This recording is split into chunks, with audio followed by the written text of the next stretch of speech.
Hola, Winteros. ¿Cómo estás?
Mm.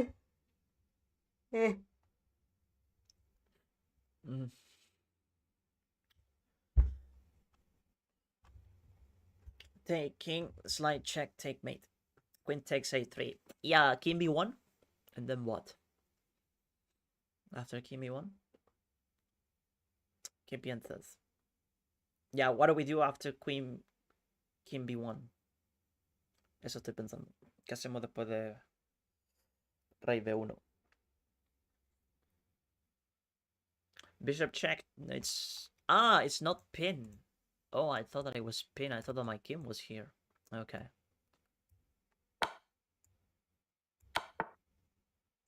Mm.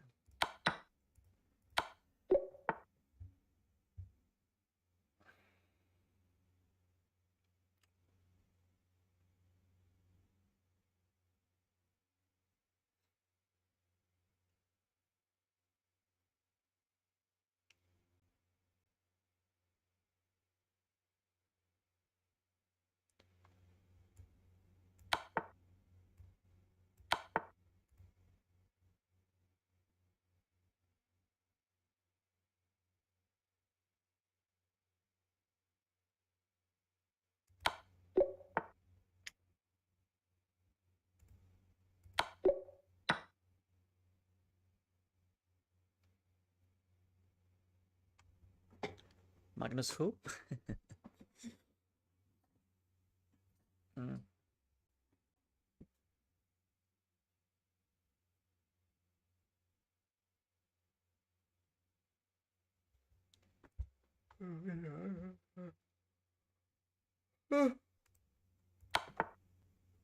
Sorry.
Take pawn on a6. I get mated if I do.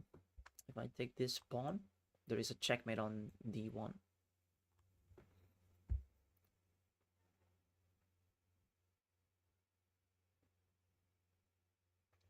Something tells me that it's rook g6, but I had to calculate it. So rook g6, king f8, takes. Check.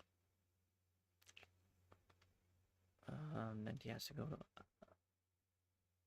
e7. Check. King e6.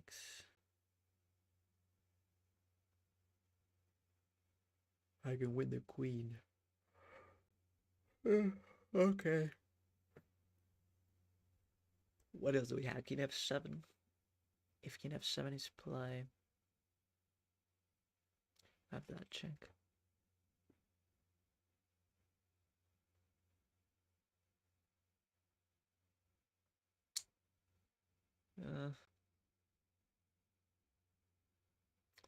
I can't decide what to do, but I think it's rook g6.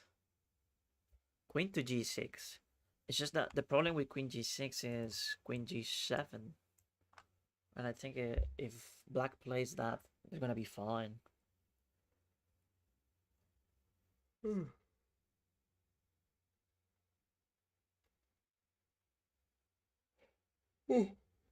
Yeah, rook. Like rook g6 wins the queen. I don't see the checkmate. If there is a checkmate, I just don't see it. So I'm just gonna play rook g6.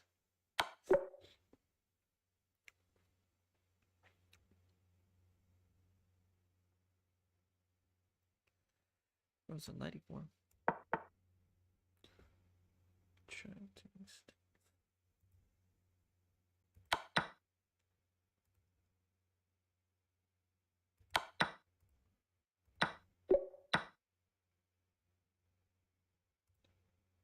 Queen h5. G6.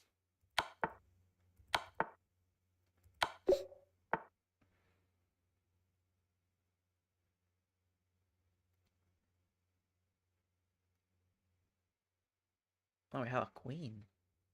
I thought it was a rook. So check here, and then queen h5, queen h6, check on a8. Oh my god, really? Really?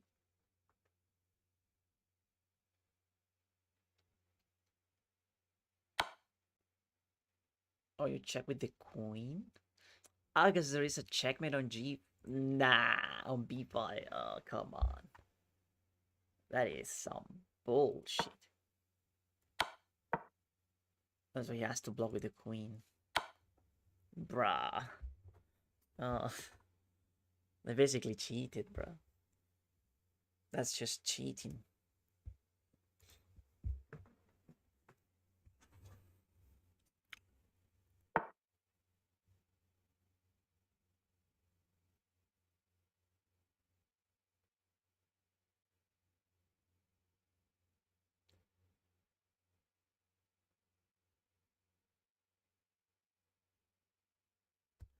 Just push. He's gonna play bishop g3. I push again. h2. Queen, queen. Oh.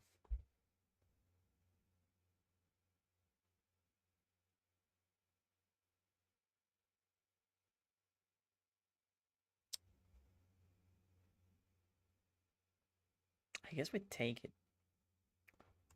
We take it, and if he pushes, we promote, we check. Ugh. So what was it? Do I have to simply push? Let me just push. Huh. Okay. Hmm. Hmm.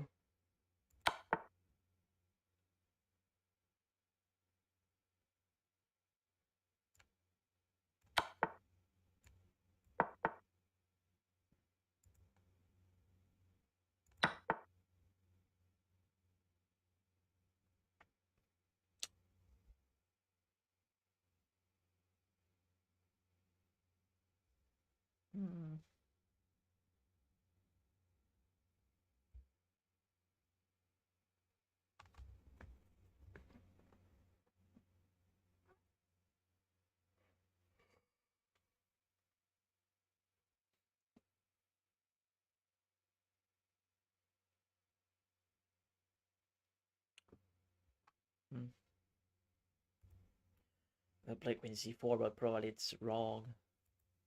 Oh no, it isn't. Nice.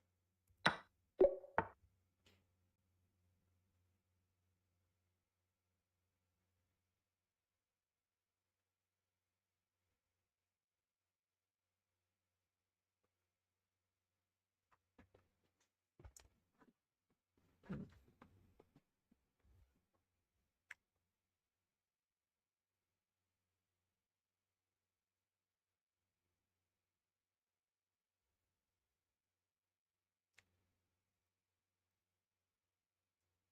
Oh my days.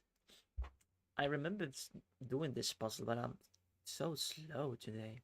Oh yeah, it's just queen d6. Queen 6.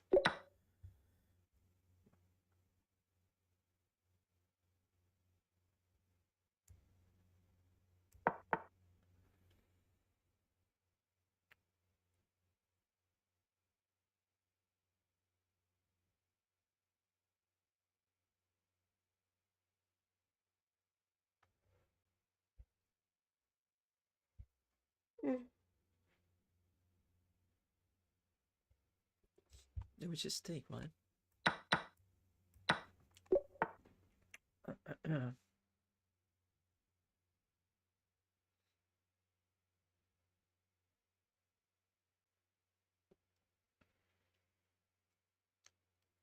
Hi, Chester. Queen d6, queen e6. Mm-hmm.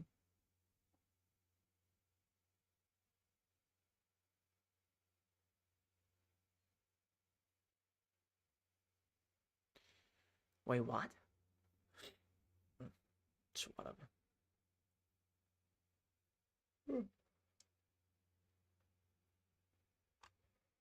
Okay.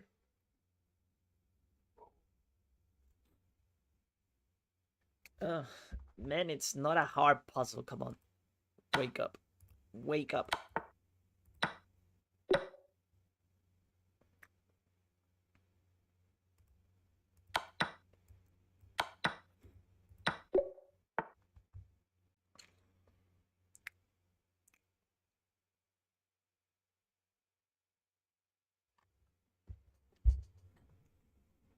I think.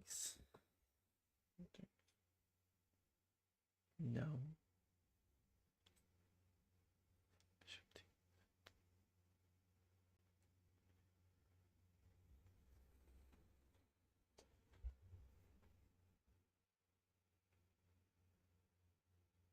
Ah, yeah.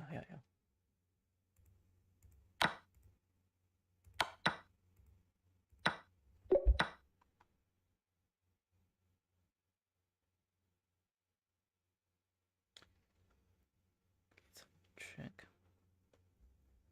B6, check. B4. I win a rook. Is that good enough? Oh, it's actually checkmate. Okay.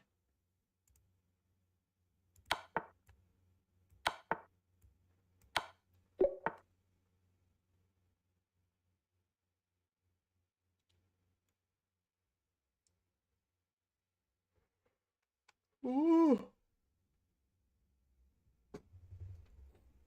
Okay, so bishop c7. King c6.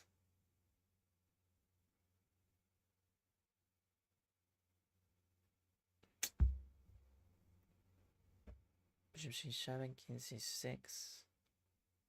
Rook a6. Rook a6. King c5.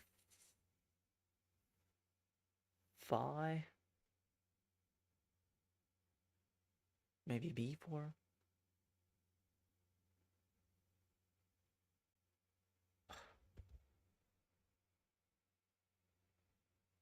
Thanks. Bishop a5. Nah.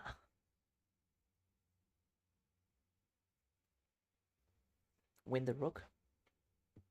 It's just that we're already down so much material that winning the rook is just not enough. Now we gotta find a checkmate here. So bishop c7. He can either go to c6 or c5. If he goes to c6, I have rook a6. King c5. The king is on c5. I don't see it. She. She, thank you for the follow. Thank you. So king c5. Ah. Bishop b6. Chasian. Bishop b6. King b4. Thank you for the follow, chat. Sorry. If you take the rook, you're only down 1. Yeah, but it's still a very draw-ish game. Or maybe probably losing. No, still losing. No, we gotta find the checkmate. I was very close to find it. So it was bishop c7, king c6. What if he goes king c5 immediately? Oh, shit. I think I can prepare it with b4, right? If I able to play b4. All right, let's see if he goes c6 or c5. Oh, so lazy, man.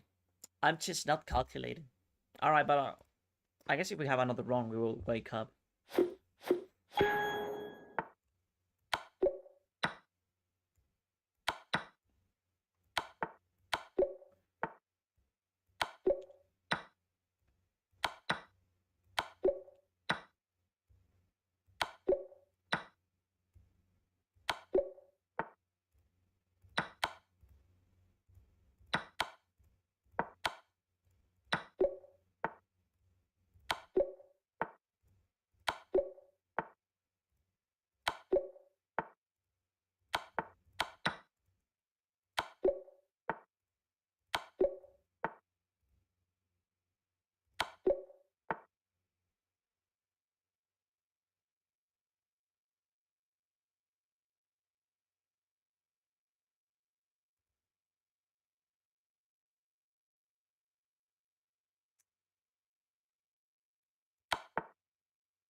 Uh,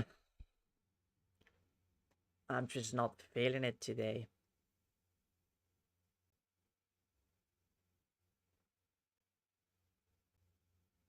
I bet that it's not even that hard, but it's just I don't see it.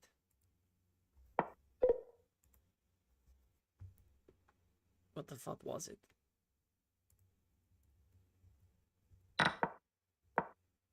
Of course, it's Rook H2, man.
Oh, stop!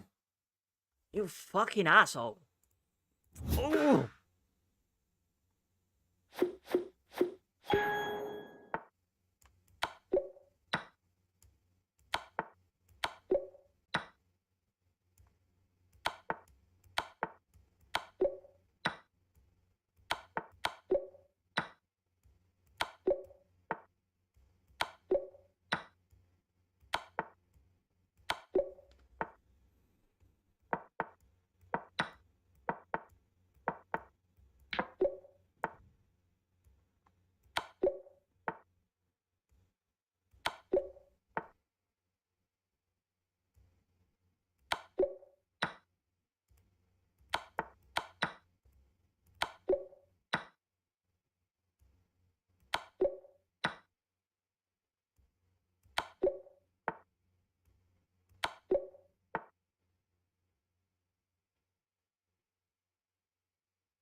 Ah, my audio is all fucked.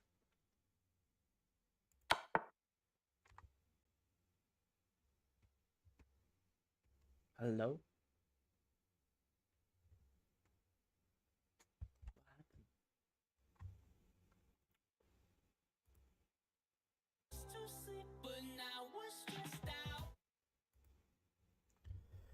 It's whatever, man.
It's G3, right? Oh, that's not a difficult puzzle. Oh, he has a check. I didn't even see the check. Oh, man. I can't do it today, chat. I'm just not feeling it.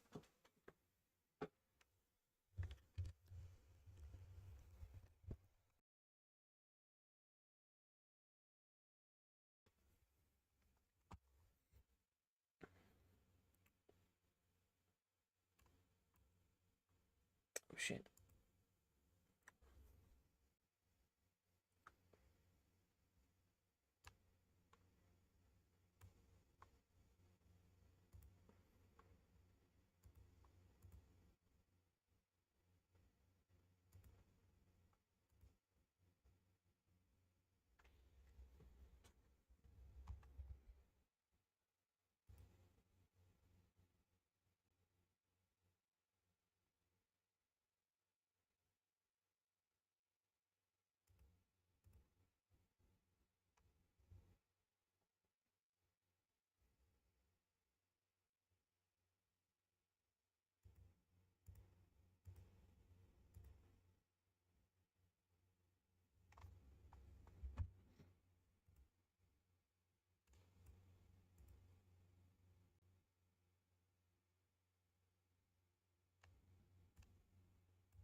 Okay, let's try again.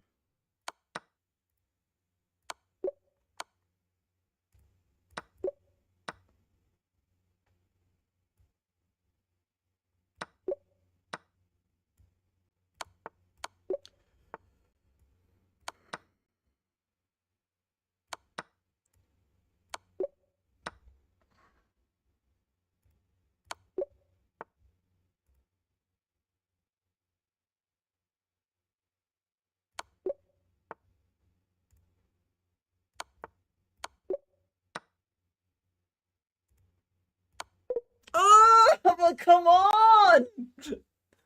I can't do it, man.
I guess it's knight g5, right? Knight g5.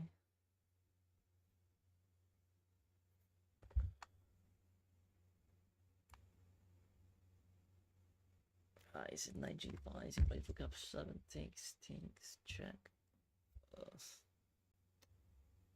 I don't know. Ugh.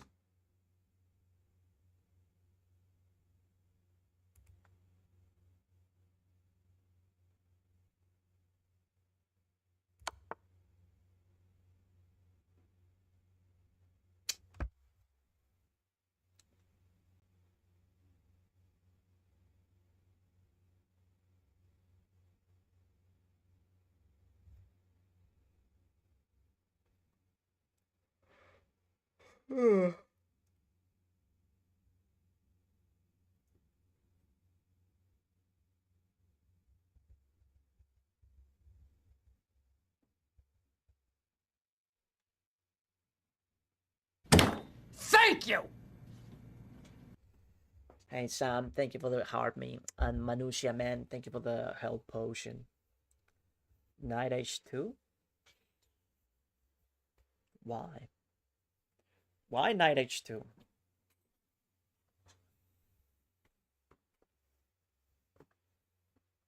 Take with horse? No, I think that's losing.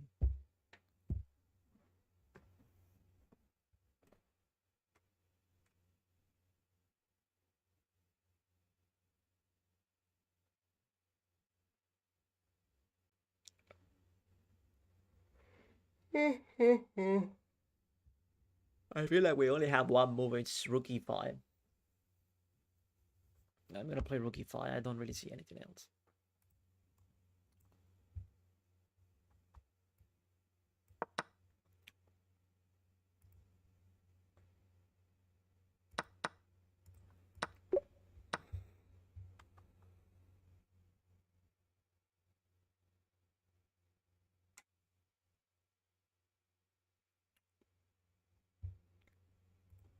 Which one? Check.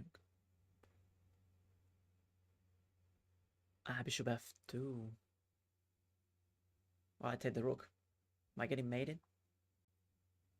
Nah, we're fine.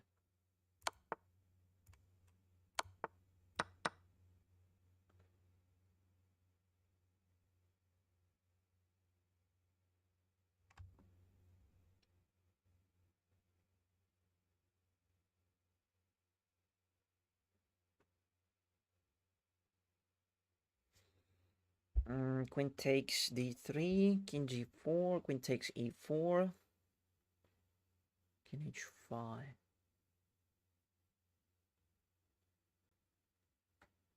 Where he goes up. I can take on g2 as well, okay. What?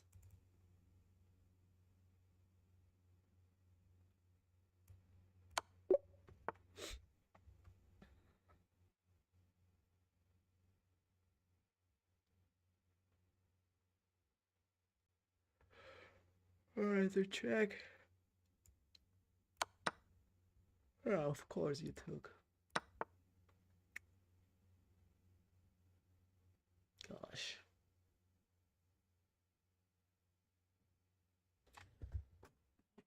Do this.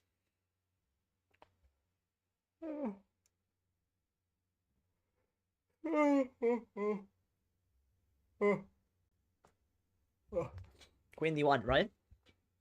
Yeah, queen d1. Let's just finish the puzzle, bro.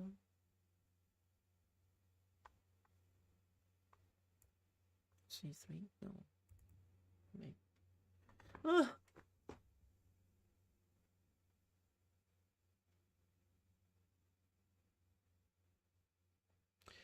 Could it be c3? It has to be c3, bro. Stop it.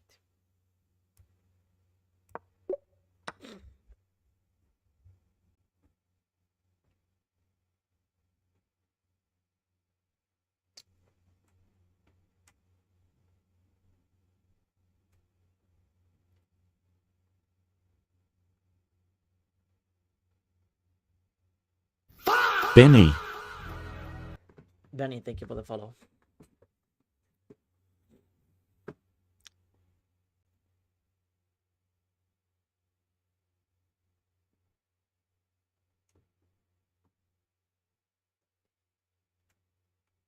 Woody Frame, Woody Frame, thank you for the follow. Andre, Andre, thank you, thank you.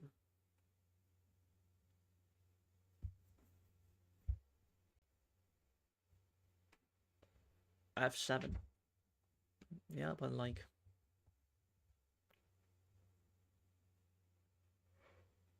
I don't see how we're winning. Ah! Wait, no. That doesn't work. Or maybe it does. Pawn takes. King f8. Check. Oh, no. No, no, no.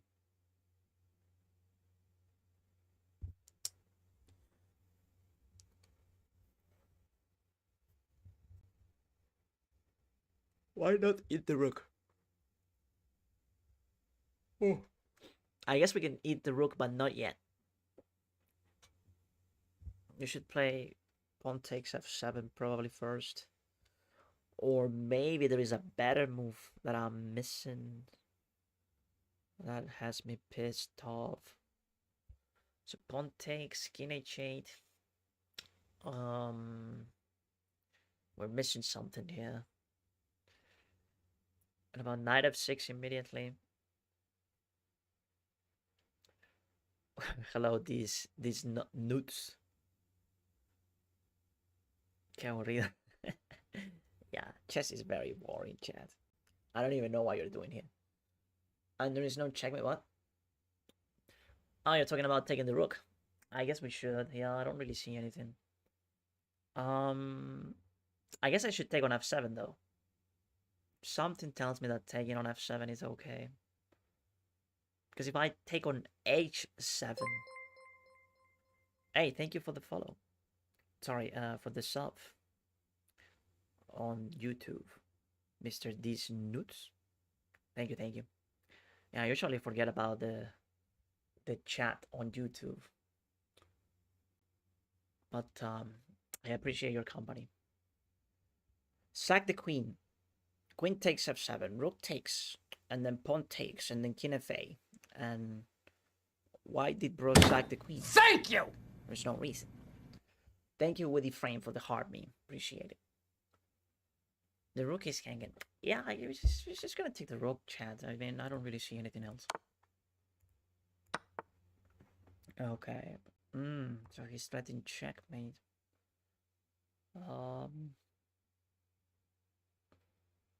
I guess we play queen g2. Queen g2, queen g2. It's not like we have any other move, so... Yeah, it was a very... I don't even know what to say about that puzzle. It was really meh. Alright, so if I take, he takes my queen, but I have bishop b4, which seems crushing. So I'm gonna go for it.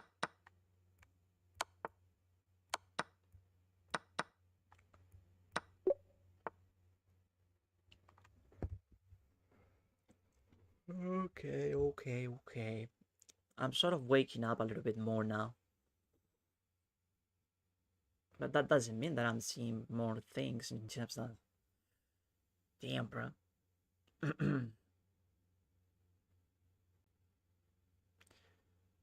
Can I trap this queen? Maybe I can. I'm looking at rook h8. He's gonna take on f7. If he takes on f7, we can play bishop e6. If we play bishop e6, the queen has to go to either g6 or g7, and then we play rook ga, and I think that the queen is... TSJDHXUD. The queen is trapped there. Thank you for the follow, TS.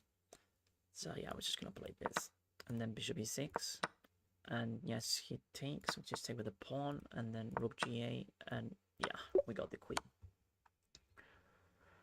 All right, so king e2. Sorry, queen e2 takes, and then the king goes to c5. King there. Now it seems to be a draw. So I had to get the king to this side of the board, right? Alright, let's see. So here. Now, if I push like this, he has this. And that seems to be a draw. But if I go this way, I think I'm on time. Here, here, here, here. Yeah.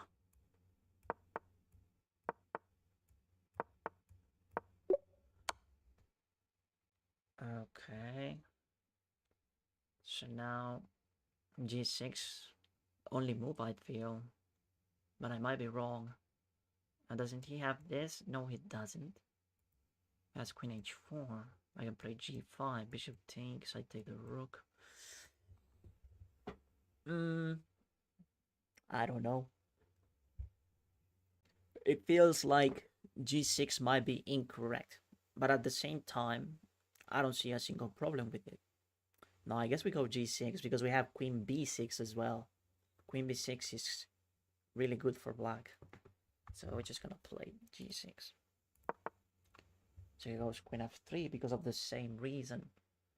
So Queen F3 runs into Queen B6. And then we can take the rook. Now, I should be careful though, because if he takes, that is sort of a problem if he takes, right? Because then this will be open. What about Bishop C5? Nah, because, well, I can defend though. Like, it's just go Queen H7 and I should be, I don't know, knight takes, pawn takes. Yeah, the rook is hanging. I like Queen B6 though. It might be incorrect though. Heard of my mom. Okay. I think the knight first. Oh, you say that I should take the knight first.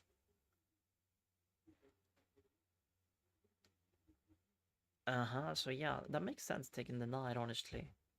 Because then he will have to play bishop takes, and this is not open. The problem is that the rook is king, and if I take the knight, as you can see, the queen is looking at it. So if I take, and then I play queen b6, I can't take this rook, because if I do, he's gonna take my rook. So the knight is sort of fulfilling a very important role. Oh, I can't just let that slide. What I could do though is to take and then play queen b6. Check, the key moves away, and then e4. But then he has queen c3, defending the rook. So it's not so easy.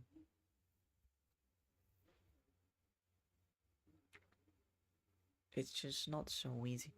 And the thing is that also, yeah, which is considering that he's just gonna take. No, he's just gonna take here immediately, and that's checkmate. So we can't move the knight.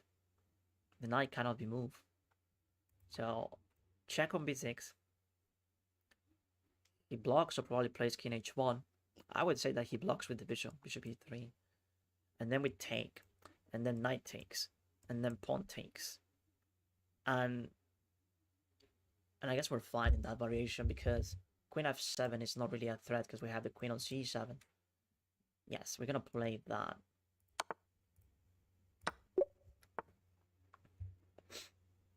Good.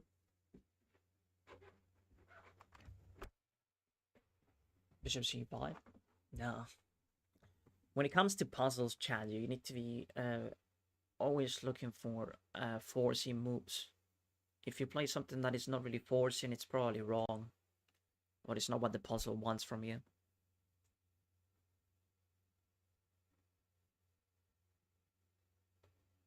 So for example, here in this position, what I'm looking for, or what I'm looking at, is forcing moves. So when I look at the forcing moves, I see knight e4, queen h6, and this check as well, which seems to be the worst because she's just taking and then check. So this one is a no-no.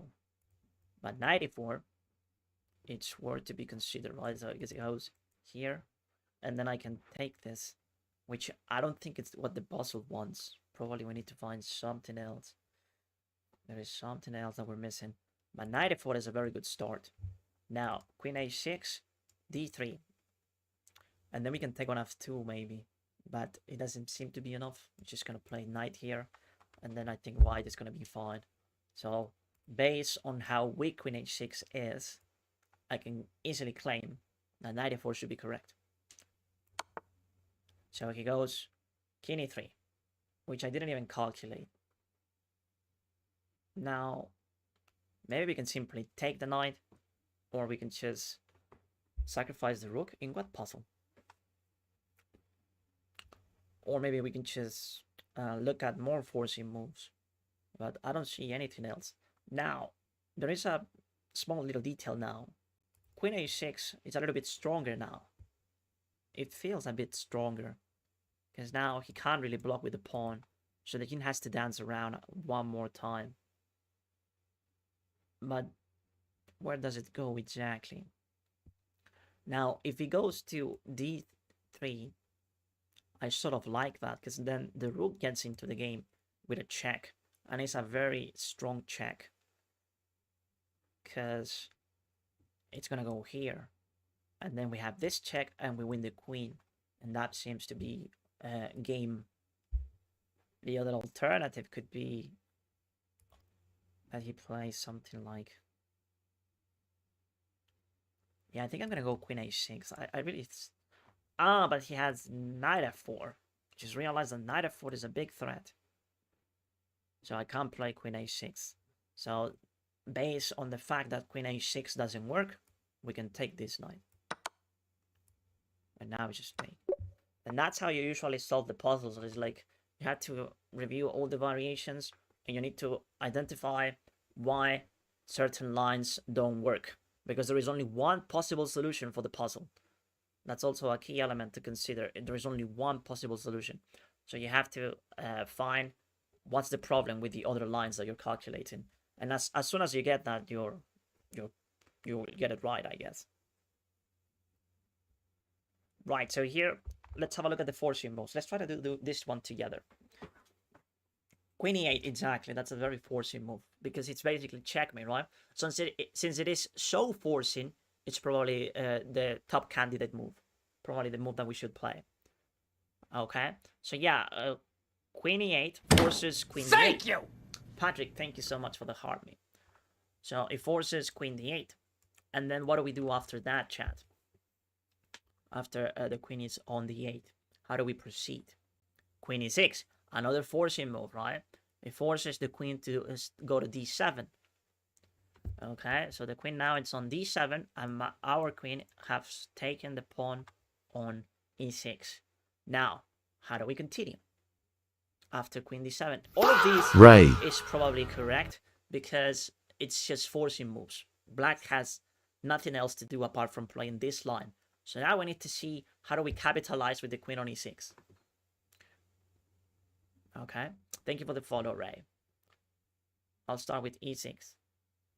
Oh, look at that. That is actually another very good idea. Instead of queen e8, we play queen e6 immediately, so the queen doesn't play any defense.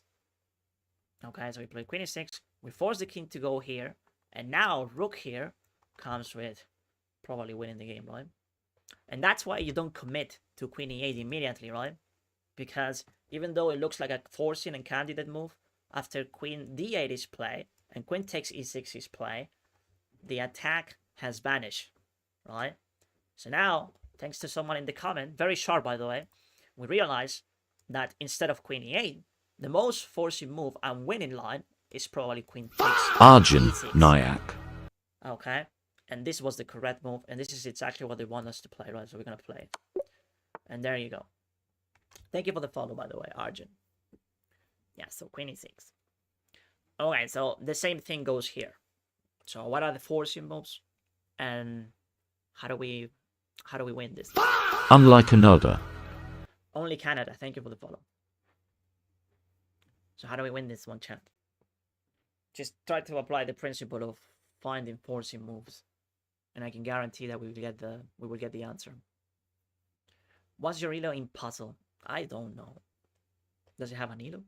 Ah, yes, it does, but it's not really quite representative. I think that on a good day, I'm probably like 3000, something like that. Rook c7. Rook c7 is a very good move, right? Very, very forcing. There isn't much for black to do here if you play rook c7. So rook c7 enforces king b8, and then what do we do after king b8? So as you can see, I'm also forcing you to rook c7. It's actually these nuts. Nuts, I think it's the best pronunciation. These nuts. These nuts. It comes from the meme, I imagine. I say checkmate. Yes. So before we make the moves, try to visualize the entire sequence, which is also a very good thing for you to improve your calculation skills. I don't know if that's good English. But if you manage to see the entire checkmate without making a move first, you are getting used to doing this in your games as well. Okay? So some people are saying that we should play rook c7, king b8, only move for black, and then we take on b7, which is very, very strong, right? It's very, very strong because it's a double check. As you can see, the rook is given a check and the bishop as well. So when there is... Christian Carmona Pay. Christian, thank you for the follow. So when you do that, the only piece that, black can move is the king. Right, so based on that, we can play with a lot of confidence. Teeman. C7 and then rook b7. And now we have a very good discover attack. Lanzivia. Right, we have a very good discover attack. As you can see, Kaiden Patel. the queen is right here, giving a discover attack. But let's try to keep, Billy. let's try to keep applying the principle of being very, very forcing. Because if you play close attention, this looks very tasty. But look at the material count. I guess it's okay to play it. But what about rook b8, which is again double check. So we're forcing the king to go to a7. And once the king goes to a7, is there anything else that we can do? Those are the type of questions that we should ask ourselves, right? So when the king is on a7, is there anything else that we can do? And don't forget, your queen is also hanging. So if we take this one, he's going to take my queen. And then probably black is going to win this game.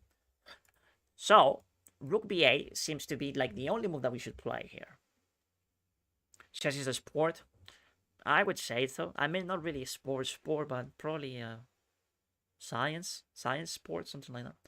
Rook a8. Some people are saying that we should play this and then rook a8. And then he goes king b6. King b6. And then how do we make progress after that? And actually, rook a8 has a little problem. The rook can simply take. So yeah, the puzzle is not so simple. He can't take your queen because he'll be in check. But it depends on what check we play. If we play this check, he can't take it. But if we play this check, taking the queen, he can't take my queen. So that's the other thing that we had to have a look at. Hey, thank you, by the way, for the follows. I was explaining and I didn't see the usernames. But I appreciate it. Thank you. So, rook e2. No, I think that based on the fact that my queen is hanging, Daniel we Matita. need to find this. We need to make this work. Rook b8, I think. Mate in 2, bro. Yeah, instead of telling us that, how about you tell us the line? What's the line that you have in mind? So, queen a8. Ah, look at that. Perfect. We found it. So, it's queen a8, right? So, rook b8, double check, king h7, and instead of placing the rook here, we play queen a8. And there you go. And that would be... Makis Kotsomposis. Nice. Wonderful. It's your boynet. Thank you for the follow. It's Joe Boynet, as well as someone else that I didn't. Yeah. Makis. Thank you. Sorry if I'm butchering your name. Sorry. Oh, to rook b8. Exactly, yes. It was rook b8 and then queen a8. Very sharp. Okay. Razmataz. So now it's the same principle again, right? What are the forcing moves? What should we play? So white doesn't have too many options to answer. Razmataz, thank you for the follow. And I don't know how to read that, but I'm just going to call you C. Thank you. Okay, so what do we do here? Try to keep in mind the principle of finding forcing moves. And then what are the problems with those forcing moves? And we will get the answer here. So as I can see that the white king is very exposed. Pay attention to the material is also important. Like if you have a look at this, white is sort of winning. But there is like a discovery attack here also that maybe we could use. So there's a lot of things going on here. So the first thing that comes to mind is trying to win the queen, because getting the rooks to coordinate to give a checkmate in this type of position is a bit hard. It will take some work. But I see that the queen is sort of exposed, right? And it's like an X-ray right here that we might be able to capitalize on. So let's have a look at some checks that could help us get this done. All right. So maybe rook g5 is an option. Thank you for the rose. And Patrick, thank you for the heart me as well. How you doing, Patrick? Horse d4. Yeah, that move has the problem that is not forcing. Remember, when you find a forcing move, white has a limited option. Limited alternatives or limited moves. If you play knight d4, even though it attacks the queen, it's not a forcing move, and white can simply step away with a check, right? So even though this looks tempting, it's just not correct. Rook f4. We have over here. Creamtress. So once again, rook f4 doesn't qualify as a forcing move. White has a bunch of options. Even though you might be trying to cook something, you're not forcing white's response. And Lucas Gobbo. They can have a resource, a crazy resource. And don't forget that they have a queen. So maybe rook f4, if you're able to explain why do you want to play it, maybe, but it doesn't look very forcing. Rook f3. So if we play rook f3, it is a forcing move, but we need to see what happens after the king takes. So king takes, and then maybe you want to play the discover attack, right? Something like knight d4. And I guess the idea would be to take the queen. So it is sort of forcing, but after takes and then takes, if you count the material, it would be equal material. White would have a white rook, and black sacrifice the rook and the knight for the queen. So even though rook f3 looks tempting with the combination of knight d4, it doesn't seem to be winning the game. But it's okay. We can disregard this now, and we can move on to another line. So now we have, why not knight g5? So knight g5, it seems to be blundering the rook on e2, and it doesn't qualify as a forcing move. Remember, finding forcing moves is very important, and this one doesn't really do the job, right? Doesn't get the job done. So yeah.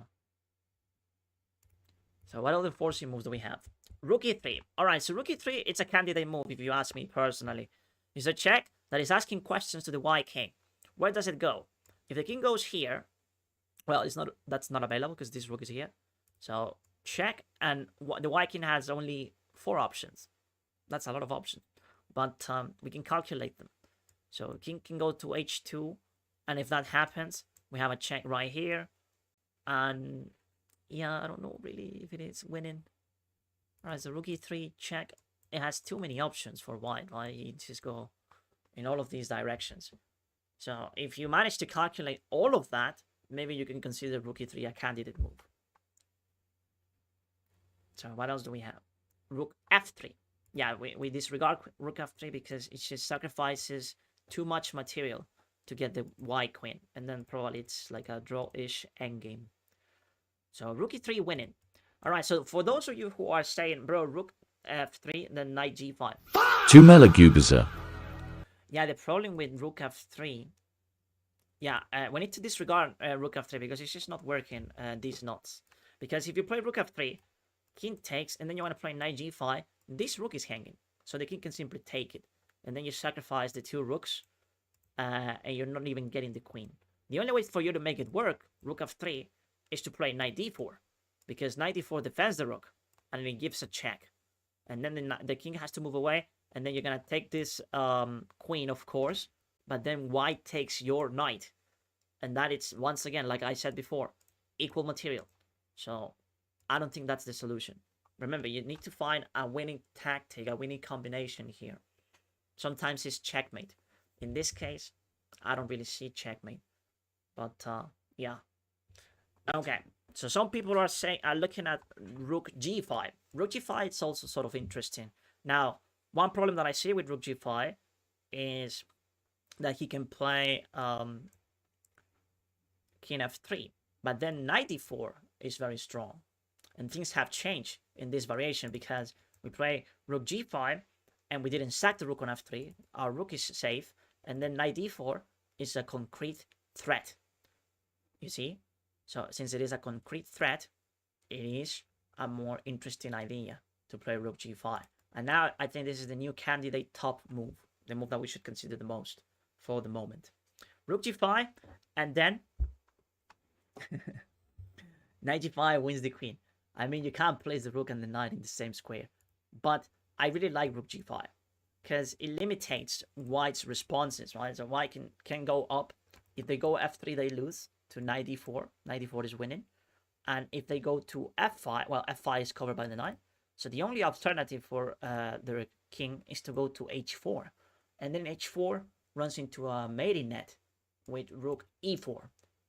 And that's about it, right? There we have solved the puzzle, right? So rook g5 is goated. Yes. What's my rating? It doesn't matter what my rating is. All right. So rook g5. I think we're playing it. We're just playing rook g5. And yeah, so he goes knight f3. And now, thanks that we calculated all of the other lines, we can be very certain about playing knight d4 and win the game. Because we have an extra rook. I mean, you can still blunder that. I have blundered positions like that. But, yeah. On paper, you're winning. Okay. So, let's continue with the idea of finding forcing moves. In this position, I only see one forcing move, which is queen a1 check. And then what do we do from there? That's the question. Now we can simply say that queen a1 is probably the first move. So we give a check, and then we have to calculate what happens if the king goes to c2, and if the king goes to d2. So what do you have, chat? So queen a1, rook f2. Very interesting to play rook f2. It sort of wins the rook depending on what white does, right? So if the king goes to c2, we play rook takes f2, and then he's gonna block so he can keep the rook in the game, right? Thank you for the follow, by the way. But then we have a check on a4, and this check on a4 is sort of annoying, maybe, but maybe not so much. So there's still a lot of things to calculate. If they go b3, we win, because then we have queen a2, and that's just gonna get the rook on d2. But they have other options. For example, they can also play king e3, and if king e3 is play, we might have to calculate some other lines. Now, the king looks very, very awkward. I'm not gonna lie, and I think that rook f3 in that variation is very strong. Rook f3, and the king can go here because the queen is here. He can go down because the queen is here. So the king can only go to e2. And then if the king goes to e2, then queen e4 is suddenly very, very strong. And after queen e4, the king has to go to d1. And we have rook f1. And that's actually checkmate. Okay? So we have found checkmate if the king goes into this line with king c2, right? If king c2, there is a checkmate on the board. Okay, so yeah, rook f2, promising, very promising prospect. Now let's have a look at what happens if white plays the outrageous king d2, which allows queen takes b2, and it also allows rook takes b2. So let's see what happens. Now, something that we need to keep in mind in this position is that our king is super exposed. Actually, if we're not careful, we're getting mated with rook d8. Rook d8, and then after rook f8, Marky ain't exist. we just lose the game. So we gotta be very careful with that. Okay? Pick the rook and rook d8. Yeah, many people are rushing. This is not an easy puzzle. Sky. And we need to be very careful with what to play. Marky, thank you for the follow. Sky, thank you for the follow. JM. thank you for the follow. So let's just start with queen a1 and see whether the king goes to d2 or c1. That will give us some clarity about what to calculate.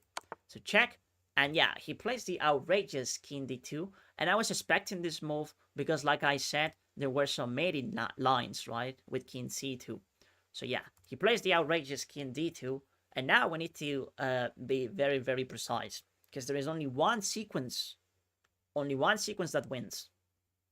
And if it is not rook takes f2, we're cooked. And if it is not queen takes b2, we're cooked. So we need to find it now. All right. So in principle, I prefer queen takes b2 because it activates the queen, it gets it in the attack very quickly, and maybe we can coordinate with things such as queen takes f2 as well as rook takes f3, and then maybe queen e2, and it looks very, very tempting. That is just my instinct, right? I didn't calculate. So what do you think, chat? It's queen b2, mate. So we have a lot of GMs in the chat who can simplify this position very quickly and tell you that it's queen takes b2. But you shouldn't trust them because they are just trying to sound clever.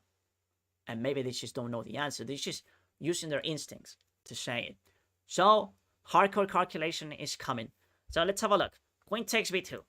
What are the options for white?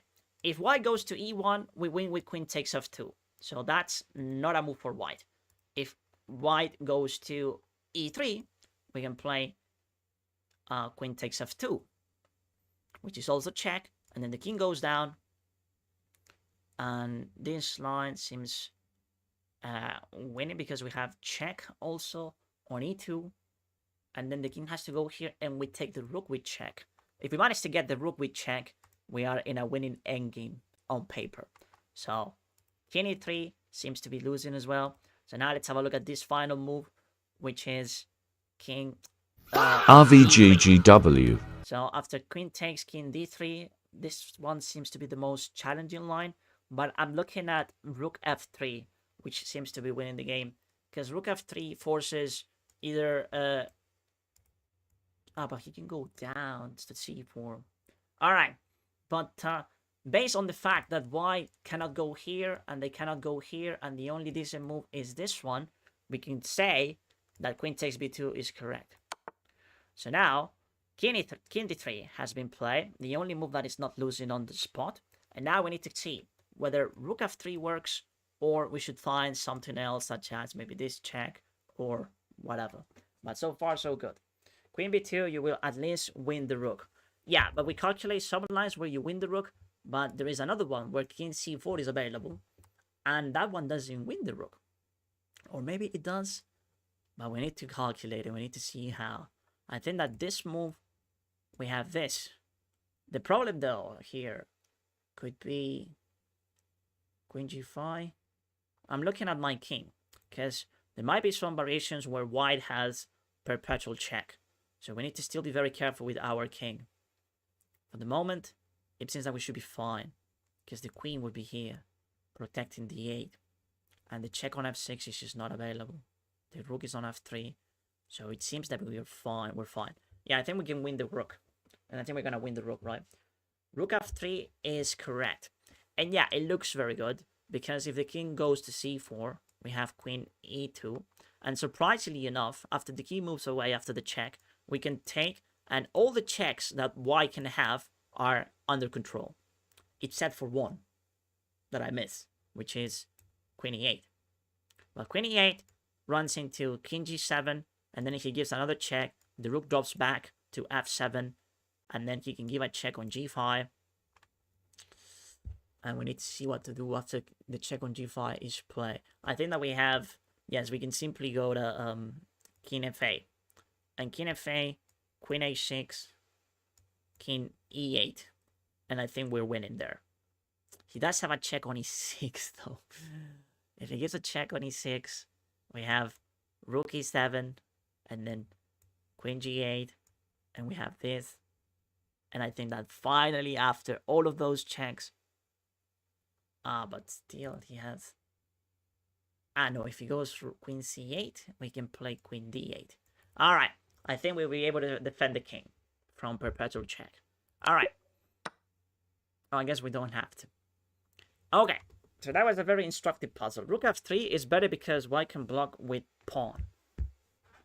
I don't know what pawn you're talking about, but yeah. Alright, I'm gonna get some water first. I'll be right back.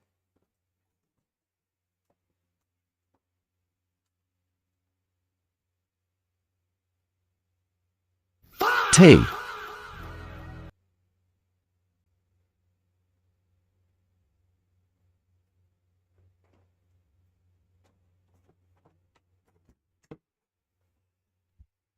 Calculations like spaghetti.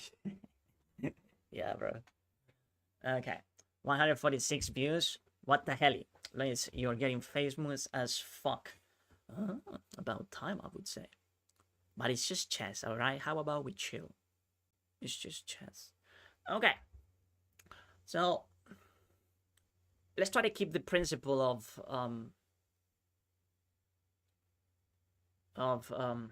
forcing moves, right? Trying to find forcing moves.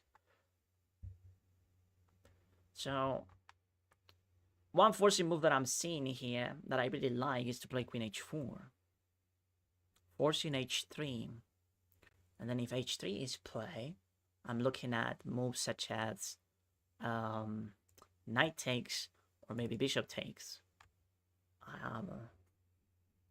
And that looks very good, if you ask me personally. Queen H4, H3.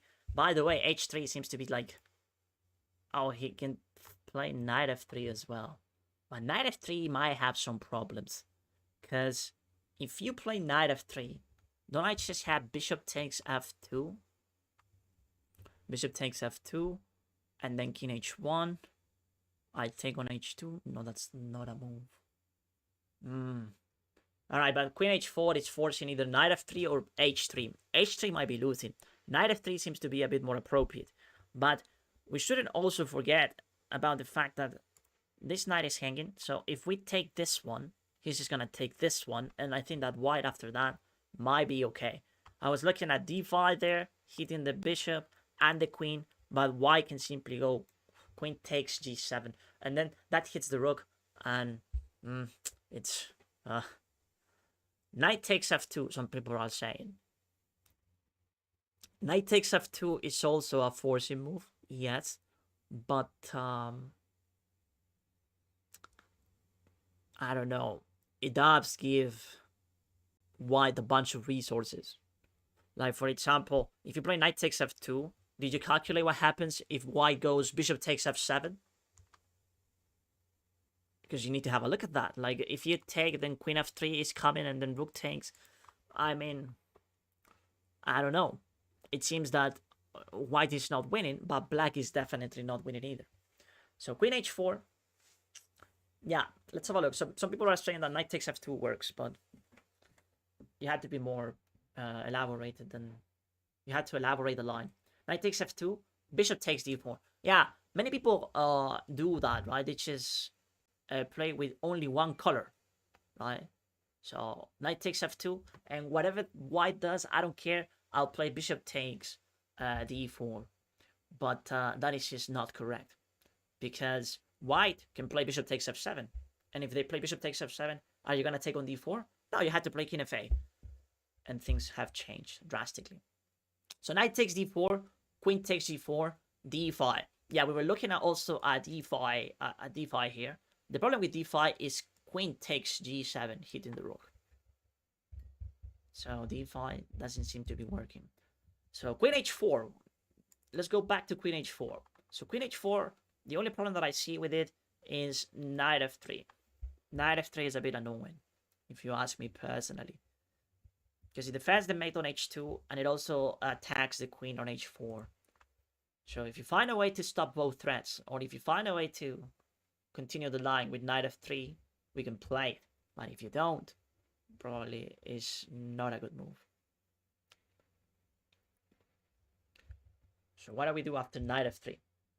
If bishop f7, king f8. Yeah, but now things have changed drastically. Because then queen f3 can come, and then after queen f3, what would be the idea? Or maybe we just take, and then bishop takes, king takes, queen f3 is a move, and I don't know. The game gets very messy. So yeah, bishop, knight, and queen, then attack f2 with checks. Yeah, but like I said before, like after king h8,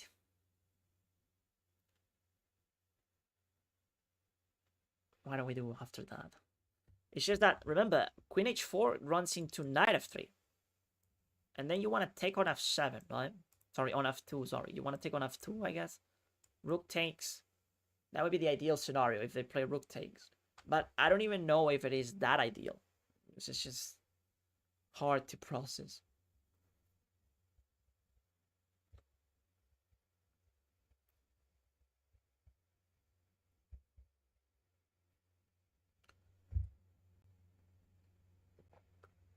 So take knight.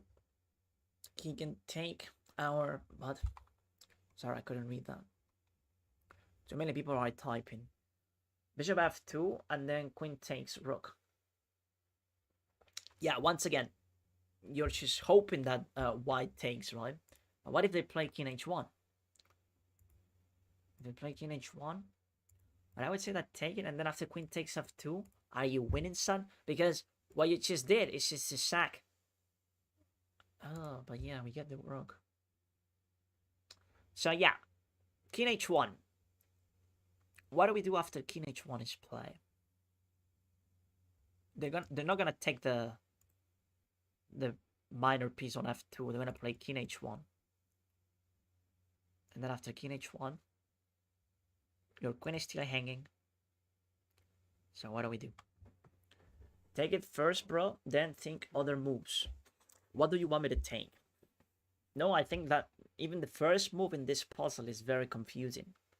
And it's very easy to get it wrong. It can be is in check. King h1? How is he in check if he plays king h1? Oh, you want to take with the knight? I want to take with the knight. And if he takes our queen, we take their queen, we check. Ah, that's a bit more promising. Alright, so some people are saying that we should play queen h4, knight f3, and then we play knight takes f2. So knight takes f2 changes things a bit, right? Because it's threatening a discover attack. So if he takes my queen, I take his queen with check. The king goes to h1. And then we have another check. And what can we do with that check? So there is a knight on h4. Check. If he plays rook takes, we're going to be up on exchange. But there's got to be something else. I can take the pawn on e4. Check. I take the pawn on e4, check. King there. I give another check. King h1. And then, how do we win this?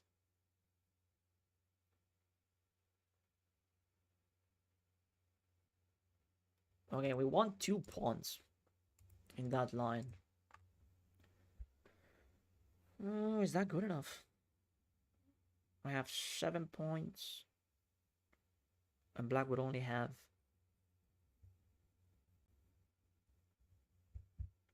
5.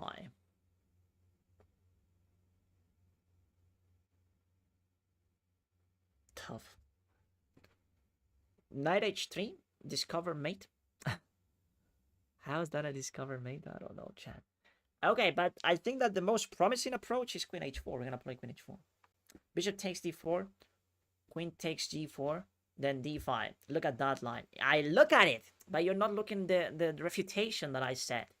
After queen takes g4 and you play d5, white can go queen takes g7. And then you want to take the bishop for the rook? Is that your super plan? Come on. Queen h4 is a blunder. Why? Why is this not working? I saw a line where I win 2 pawns or the exchange. I don't think it's enough though. I mean, it's winning, but you would expect to have more things, right? To have a more winning position. The queen can take the pawn if bishop is defending the pawn. What bishop? Ah, so you want to take with the bishop, not with the knight. Ah, look at that. So he's claiming that we should play bishop takes d4, which defends the pawn on g7. And if they play queen takes g4, we have d5, hitting the queen and the bishop. And that's probably the move that they want us to play. Yeah, I was only looking at knight takes. And that allows queen takes g7. But if we take with the bishop, we are defending g7. So he doesn't have this. Since he doesn't have it, it's probably what they want us to play. Yeah. 95 protects and attacks. No, I think that Enoch was on the money. Thank you, Enoch. I think that you're totally right. All right. So there we go. So now we just take this one, and we're ready to go. Okay. So yeah, that was very confusing. But yeah, Queen H4 is just not working, right? It's just maybe you can make it work. Let's have a look at that. Can you make it work? Probably no. Probably it's just a draw or something. There's gotta be a resource that white has after Queen H4 that we're missing. Maybe simply H3 is also. Let's see what they do. So they play knight takes, and now let's have a look at what happens if we play Queen H4. Queen H4. It's a blunder because of knight F3. And then I was looking at knight takes F2. Does this work? Knight takes F2. It doesn't because we missed the move Queen D5. And Queen D5 is diabolical because it threatens this. It threatens the bishop as well. And the queen is also hanging. So you can't defend them all. You'll be forced to play something like Queen E7. Yeah, Queen E7 to defend the mate and the bishop. But then Rook takes is available. And yeah, white would be fine. White would be fine. So yeah, what I was calculating is one of the problems that people have, and it's also obviously something that happens to me. I was looking at knight takes H4. And then I guess in this line we're fine, right? It's because then we take with check. And the king has to go to H1. And then we can go knight F2 again. And the king has to go to G1. And then we can win this pawn as well, I guess. Oh no, knight G4 is better according to the engine. But this is just hope chess to some extent. Because white could have found this move. Okay, so yeah. Let's continue. So now we're adding puzzle number 55. Damn.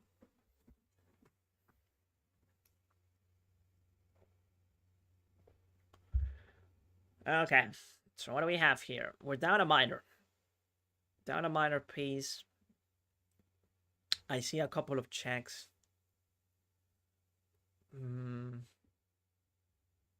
Well, I only see one check, and it's the other one's just not working. So this just blunders the queen. But we do have knight E1. Which is a forcing move. It looks very strong. We need to see what to do after king C1 is play.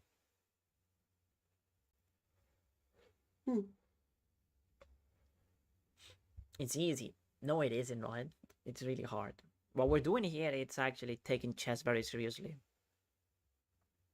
I mean, not like super seriously, but this is how the game is meant to be played. Like, trying to find forcing moves all the time. Alright, so 91, king C1. And it's hard for me to make progress after king C1 is played.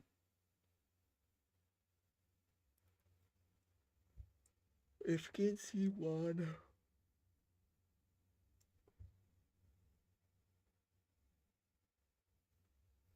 I don't know.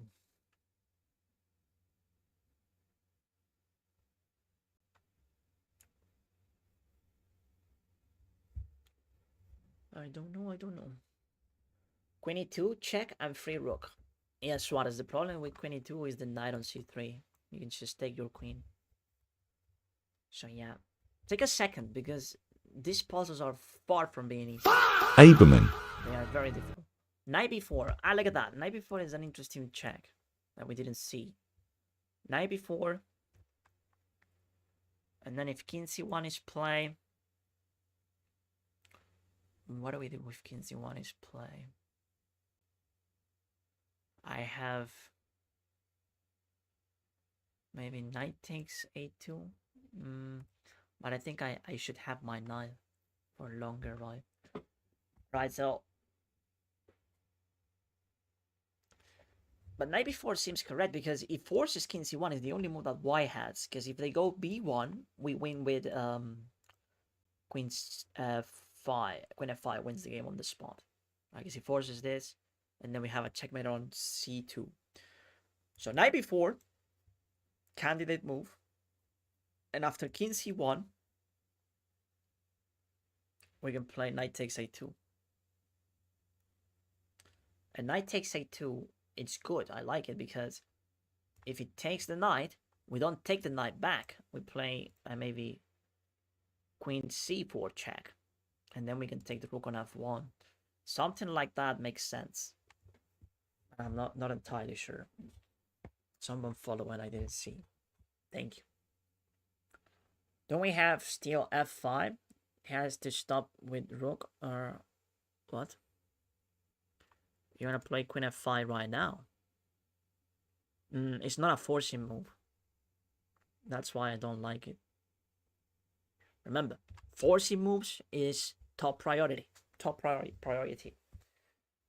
And queen f5 gives a bunch of room for white to maneuver. No, knight b4. Yeah, I like knight b4. Are you winning with knight b4? That's another question. I think I'm sort of winning. I'm sort of winning. Alright, so knight b4, king c1. I take, knight takes, queen c4, and then knight c3. I take check, and then he has to go to. If he goes to c, oh, it's completely winning. No, it's not, because the knight is defending d1. But I take with check, and then I take the bishop. That's it. Oh yes, chat, come on. Why no one said it? Kyle. Fuck. What was it then? Oh my gosh. Queen f5 now. I guess if he goes rook f2, we have this. Oh no. I rush. That's on me. I thought that this was winning. Because we have this check. But I guess there is a resource that we didn't see, right? Let's have a look at what was the. So knight b4. Sorry, king c2, knight b4, king c1, and then if we take, how do you defend this? King b1. You don't take the knight, of course. And if I take it myself, this looks good, but he can play queen takes, right? Queen takes c3, yeah.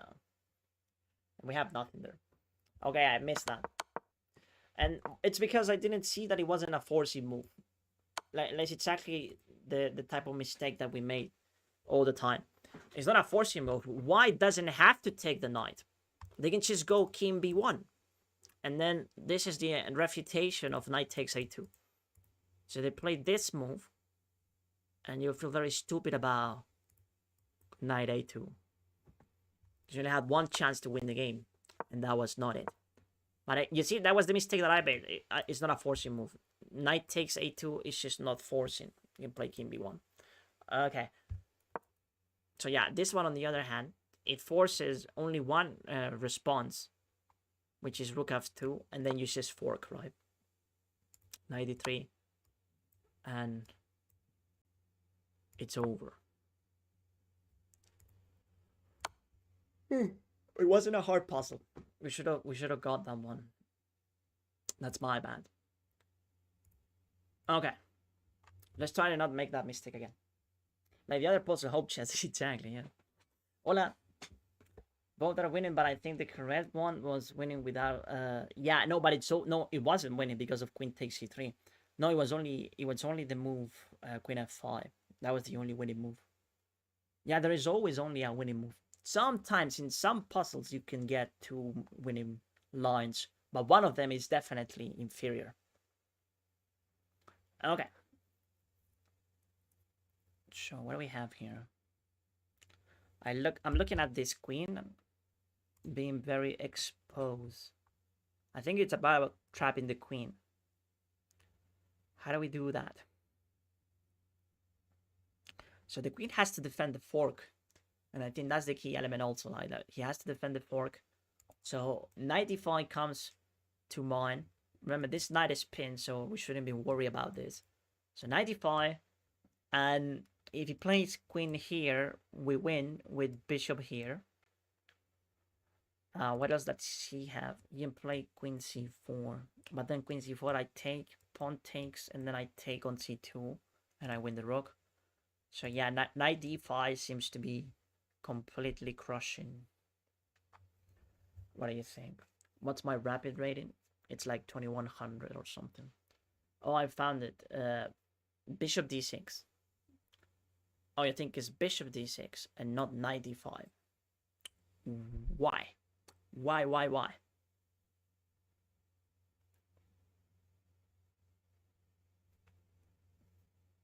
Why bishop d6? Because it blocks the queen's escape. I guess that maybe bishop d6 is more accurate, yeah. Because maybe white's plan is to sack the exchange. They don't care about it, and they try to consolidate. But if you play bishop d6, we force the queen to go where exactly? If he goes here, I have bishop b4 and I win. I like bishop d6. Go check with bishop. No, that's probably the worst move that you can play in this position. No offense. Queen c3. Yeah, we want him to play queen c3.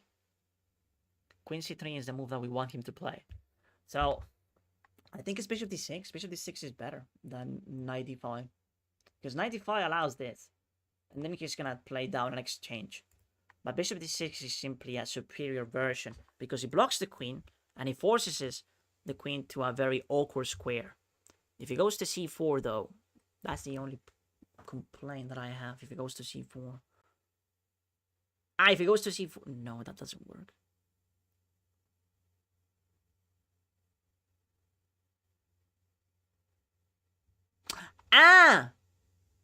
So that's the problem with knight d5.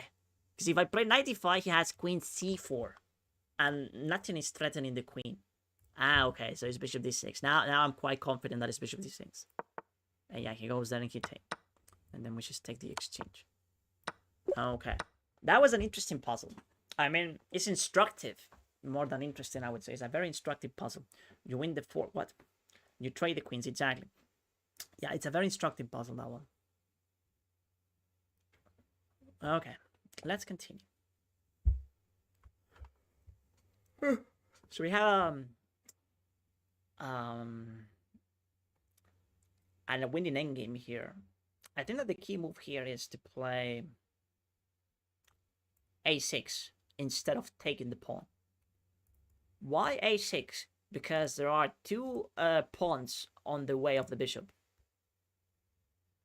And that's why it's a6. That's the only reason why. Because if you take, he's gonna play this. No, he doesn't have it. He can do that. Oh, he's gonna go here. And then knight takes, and that's a draw. Because the bishop can always be on covering the what's it called? The promoting square, right? But if you play a6 on the other hand, the bishop is not on time. If he goes here, we just play h7. And you can't stop it. Unless we should have a look at the check or something. But, no, I think we're fine. a6 wins immediately, no? Yeah, I'm looking at a6 as a very promising move. I'm just gonna play it, honestly. I don't want to calculate it much. This is more intuition than anything. Yeah, so he had a check, but how do you stop the pawn? Can you stop the pawn? Where the king goes is sort of important, though. Yeah, I saw the check on it. Like, if we play here, we lose. So we have to find another square. So we have this one, and this one. This one probably is also fine. But this makes no sense. This one, it also makes no sense. This one, on the other hand, it's like the most sensical one. But based on what? It's like, I don't know, the king is in the center. I like king e6. I would play king e6 myself. What do you think? King g6? Why king g6 and not king e6?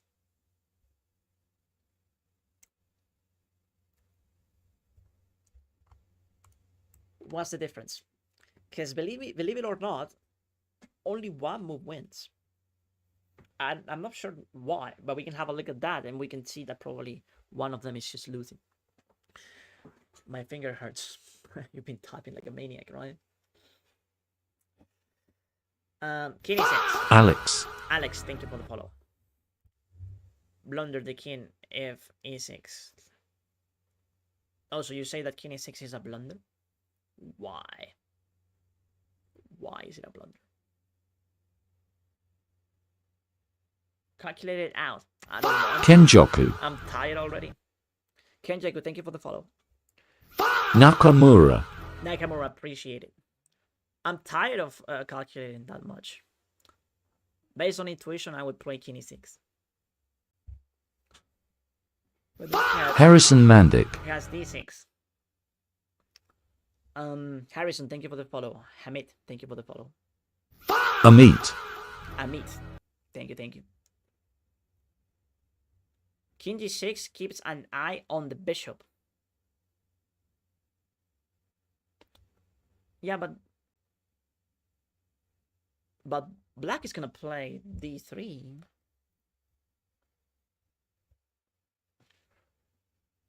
But it's true, it does keep an eye on the bishop, I guess. But why do you wanna have an eye on the bishop? Oh my days.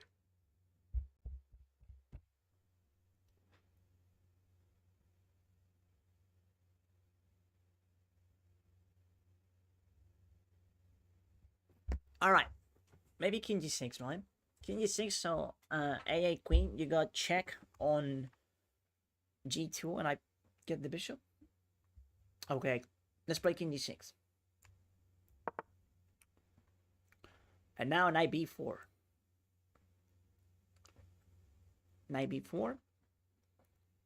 And if it pushes, that's why it's king g6. Now I get it. Wait a minute. Yes, because then he loses a tempo. Oh, alright, so knight b4 with ideas of playing knight d3. And if the king moves away...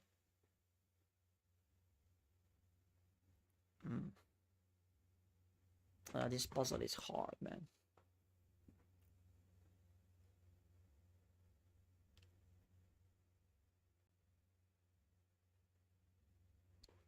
It's a hard puzzle. Kelbrin,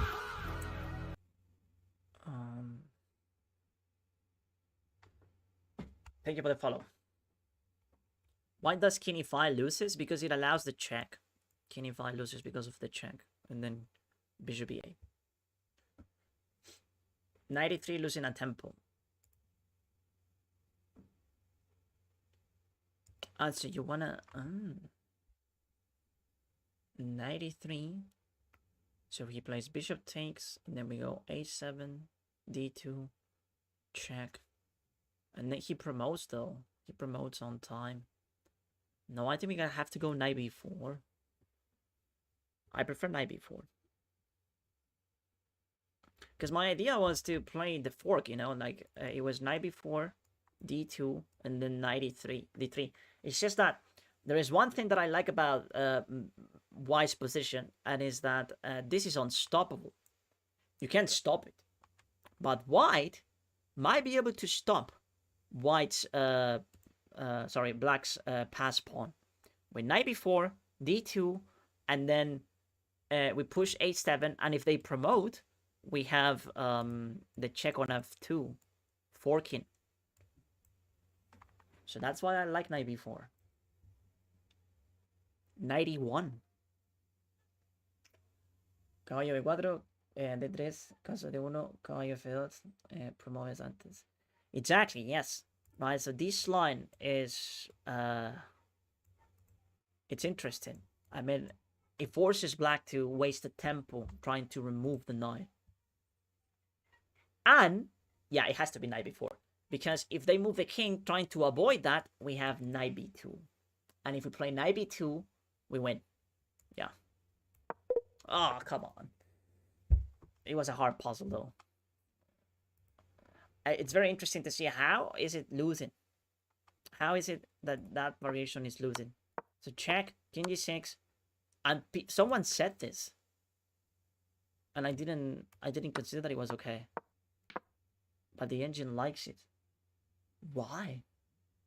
Don't they just promote as well? How is this winning for white? That's really hard to calculate. Let's have a look. So here, and then we promote. And then black's promoting as well. And how do you win? You have queen g2. King f4. Queen g5.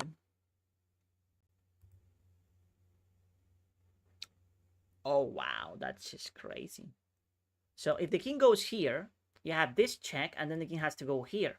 And then you have a check on d2, and you pick up the queen. Now, if it goes to f3, it's just easier, right? Yeah, queen h5. Nah. Okay, like calculating that, it's possible, but you have to be super focused. You have to be super aware that you win the queen back. Yes, you can say 93, but if you don't explain it, it's really hard to play it. Yeah, wow, who sees that? Exactly, that's just ridiculous. That is just, I mean, you can do it at the highest level. People do this, but come on now. We're just trying to chill here. Some people can claim that they saw this, but they are full of crap. No one is this good. And usually what happens is that they just see, like, put the position in Stockfish and they see that, it's probably because someone said it. Someone said it very early. Someone said it's 93. But the explanation was it wins a tempo. It wasn't that at the end you triangulate in such a way that you get the queen back. No one said that because they didn't understand that either.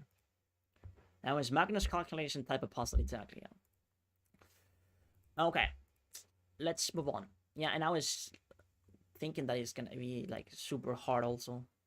Yeah, because when you get to 56, every puzzle is difficult. Every single one of them. Dress. Thank you for the follow, Juras. I saw it once you showed the solution. Get on my... Oh, man. At least you're funny. Okay. Alright, let's try get a final effort. I'm gonna try to do my best to get to 60, okay? Let's get to 60.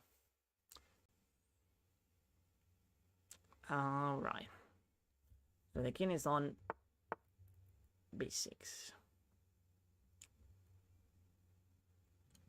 So we have queen b8 as a candidate move, but after he goes to a5, it's really hard to do anything. Yeah, this puzzle, it's also super hard. It's so hard.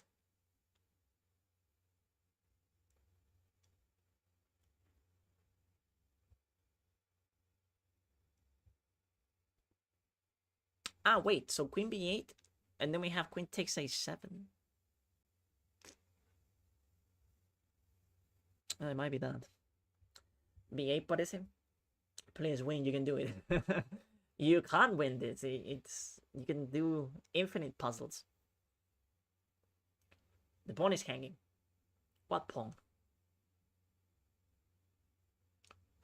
No, I mean, if you ask me, it has to be queen b8. Nothing else makes sense. Queen b8, and then we can take on a7. And then he takes on b5. And then we gotta find a checkmate there. Which seems super annoying. Like, he can also go here. If he goes there, man, I don't even know. But yeah, we have to take on a7. There's nothing else, I think. Okay. Yeah, that is me just being lazy, honestly. But it's also because the difficulty got too high. It got too difficult. So this one, oh, it's queen c7. And then, okay.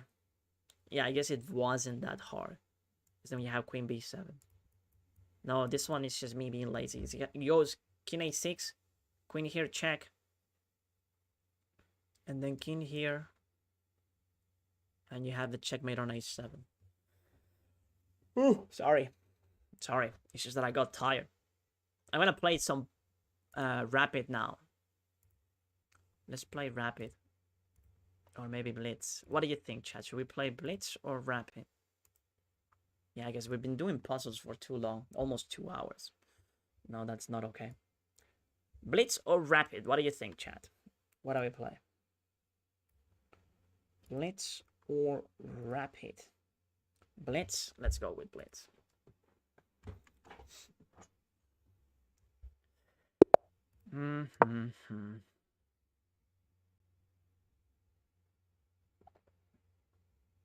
Yeah, I had a system before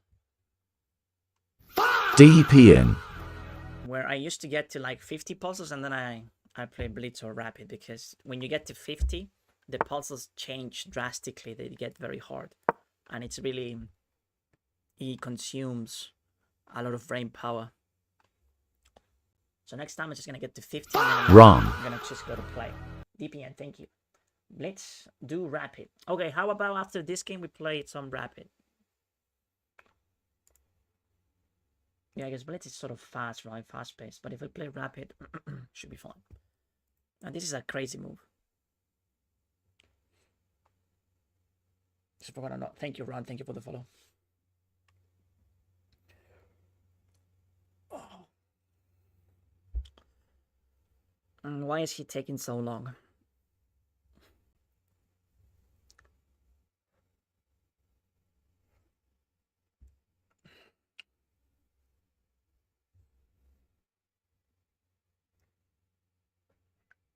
Absolutely not.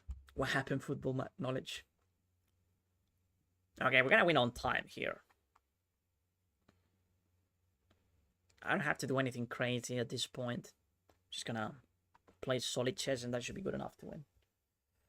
Thank you for the rose, by the way. JR and Lucas, as well as Rizu. Thank you, guys. And Gio. Did I say thanks? I think I did. Alright, so that's very strange. I wonder what happened to him. Hopefully he's still alive. He joined on November 17th. That is almost less than a month.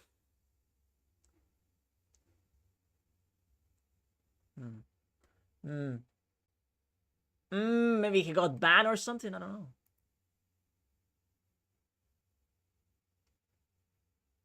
He was doing okay. He's been playing a bunch of chess today. Maybe he hasn't done very well.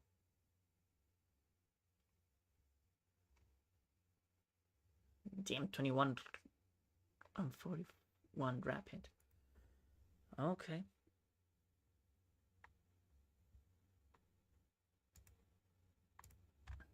Thank you. Come again. Damn, Lucas!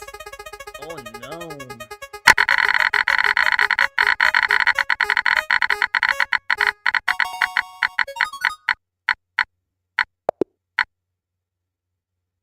Run the clock 30 seconds. Okay, we had to do that next game. Thank you, Lucas. Thank you so much for activating the Wheel of Power. I appreciate it. Alright, so we're gonna play Rapid for that one, though. We're gonna run the clock 30 seconds. But we're gonna play Rapid for it, okay? Or what do you prefer, Lucas? Do we do the 30 seconds run the clock in Blitz or Rapid? It's your call. What do you prefer? I can do it in Blitz. It's obviously a bit more detrimental if I do it in playing Blitz. But I can do it in Rapid as well. Blitz or Rapid for it? If you ask me, I'll do it in Rapid. I'm very nice. Let's do Rapid. Thank you, Lucas. Shut up, Paulito. He said, do it in 1 minute bullet. Oh, you just want me to lose then, right? We're gonna do it in Rapid. Appreciate it, Lucas. Thank you so much. Yeah, I'm a very poor Aims. Rapid, sorry, Blitz bullet player. Aims, thank you for the follow. Alright, so we're gonna wait. We're gonna wait until 9:15 probably. Ooh. Deep fried Dingus. Deep, thank you for the follow. 9:15, okay? Alright, so he plays e5. We're gonna play the my Italian prep. It's always what I like to play when I play e4, which is knight f3. The only line that I don't like about this is when they play bishop e7. Bishop e7 is the only line that I don't like. When they go c5, I get very happy. Because then I can play the Evans Gambit. Very good gambit, by the way. And he goes b6, which is also very lame. Bro is afraid of the Evans Gambit. He didn't take the pawn. That's lame. Lame. Alright, so we're gonna castle. Castle immediately. Offering the pawn once again.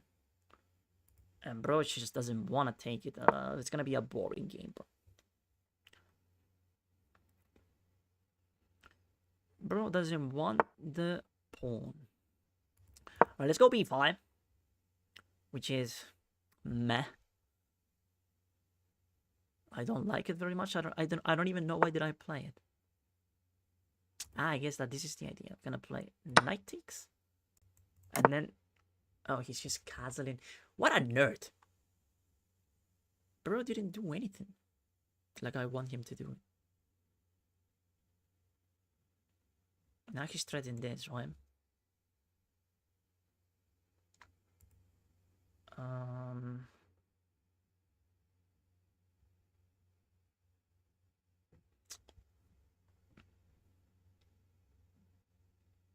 We're up a pawn though, but it's not enough compensation, honestly. I'm gonna play bishop b3. So if he takes, we take like this. And if he goes d6, I'm gonna play knight c5.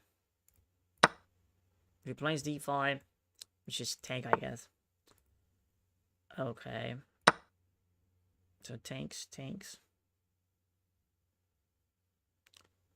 It's not a big deal for the moment, it seems. So bishop b2. If he goes bishop here, which is gonna take everything. It's really meh. Now, knight d2 is a must, because if I play knight c3, I block my own piece. Would be undefended. But he can take the pawn, which I miss. Like, he sort of helped me there. But now the rook and the knight is hanging. I didn't even see that. That's just really stupid from me. Oh no. I'm dead lost now.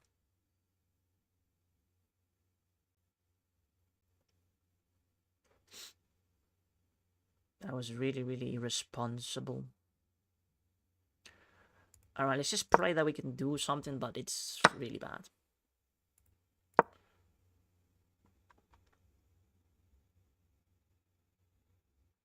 Now, it's all about gaining activity with the pieces that we have, which is not enough, obviously.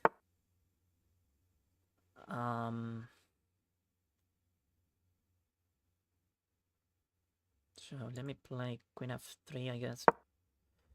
This is really bad.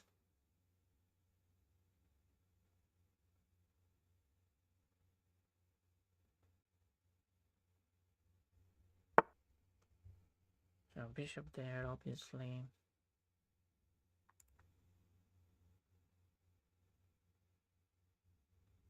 No, we are in so much. We're in big, big trouble here. Ugh.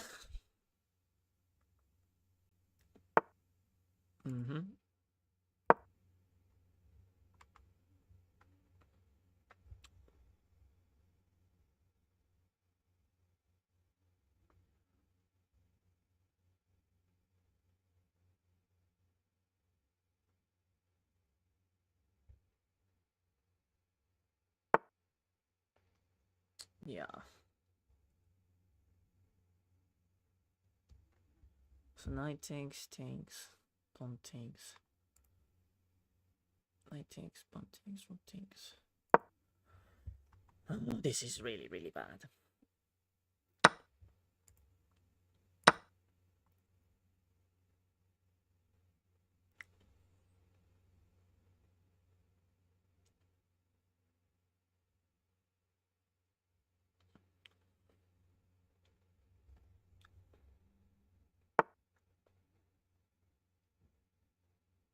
finding very good moves as well. Why is he so accurate?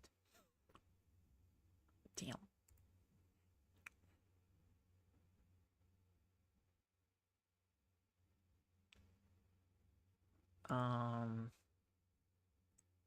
Well, I have to go here. I have no choice.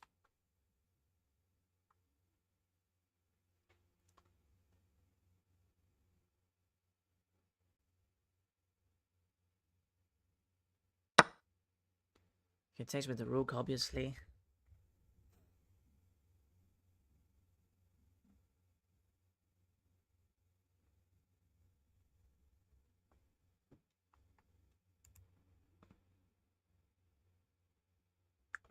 And I have to take back. I have nothing else.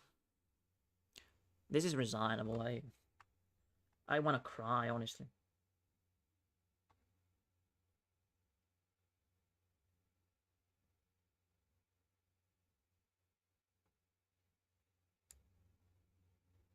Go c3 is also a problem. I can't even defend c2 effectively. If I play this, he has this. If I go here, he can just take. Okay, I'll resign. Yeah, I guess it's... I mean, I could try to keep playing, but bro, play like with 95% accuracy or something. Oh, he has... Oh my god, he sent a crying emoji. Damn, bro. That really pisses me off. Okay. Let's have a look. But that was a very good game from him. It's probably like 97, 96% accuracy. I guess I should have done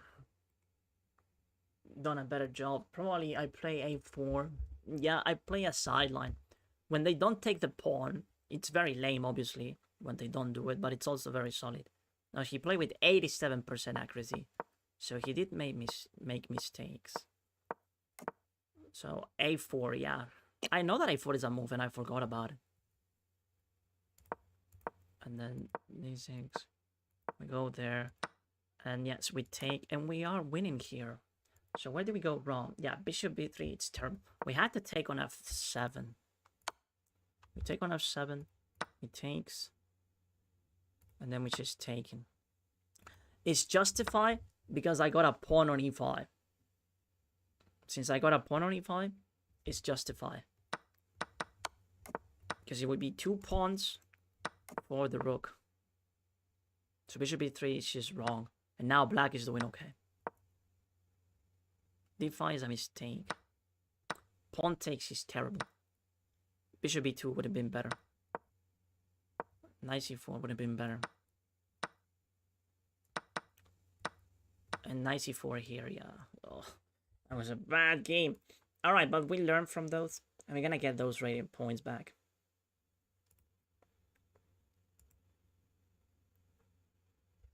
Okay. So, I'm gonna try to get to 2100 today. That's gonna be the goal. Let's see if I can do it.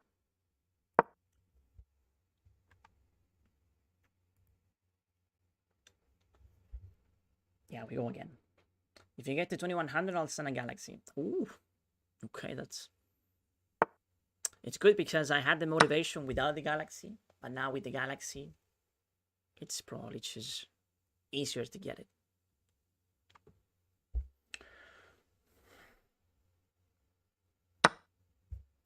Okay. Let's play g6. Alright, so we're heading to the Yugoslav attack, which is sort of good. But anyone can win this type of games. And he plays bishop c4, okay. Which is the worst line. The worst line to face. Bishop d7, rook c8, bishop e3, knight e5. We have done this many times. And then knight c4. King b1 is a very good move. Takes, takes. And now we can make a mistake here. Let's see. g4 is okay. I can play h5. Oh, he's just taking that. Okay.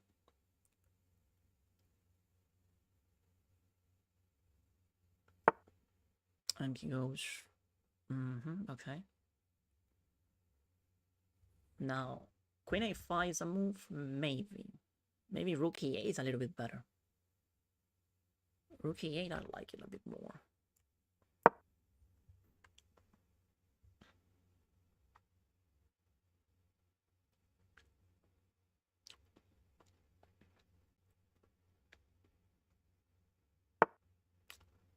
Okay, so he plays knight d5.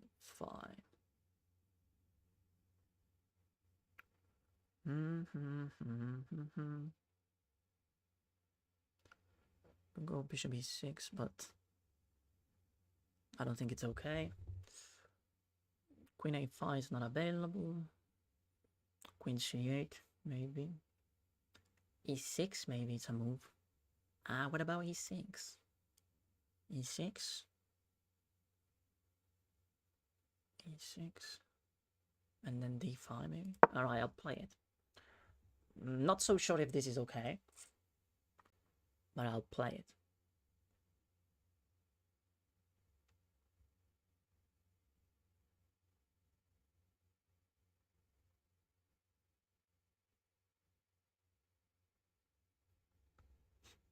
Because knight f4 is not available, so he has to draw back.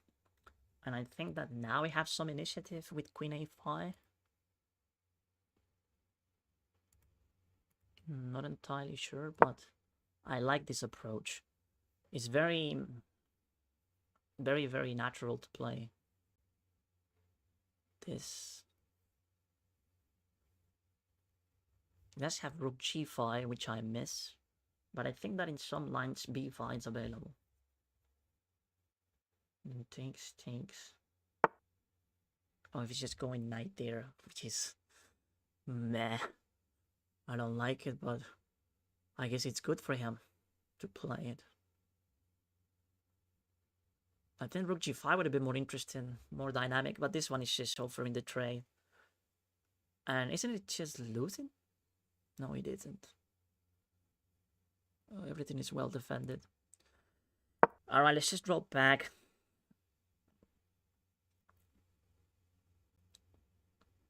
And I don't know now. What can we do?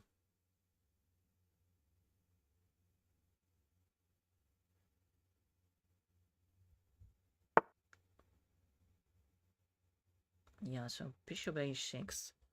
I don't want to try my bishop, so we're gonna keep it here. We're gonna play bishop h8.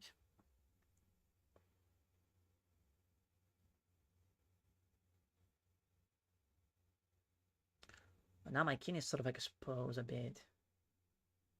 Well, if he plays something like queen here, we have knight here.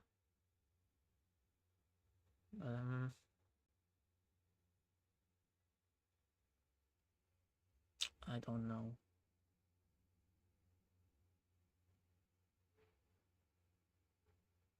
It's a tough game. Anyone can win this.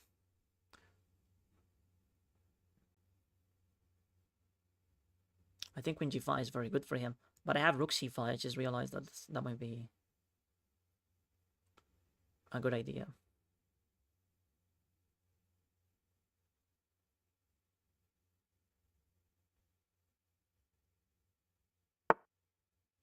Oh, he goes f4. I don't like it. But I don't know how to punish it. If I play this, he wants to go here probably. Takes, pawn takes. Oh, maybe I should wait.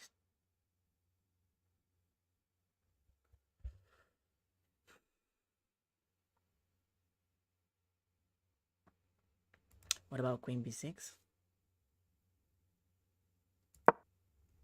I like queen b6.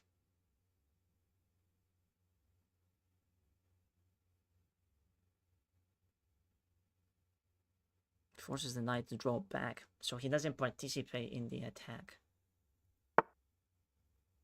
Okay, so now this is the target, I guess, but I can take on e4. So I'll take on e4, I guess.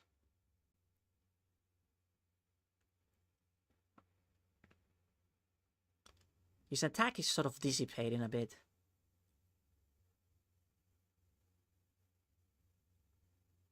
So he can take on d6, takes, bishop c6. That seems pleasant. We're running into an endgame for sure. So...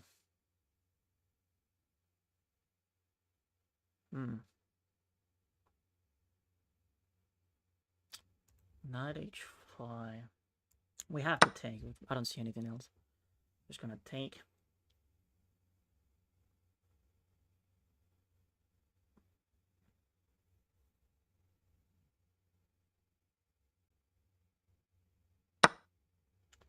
And now we can play up a pawn. d5 comes to mind.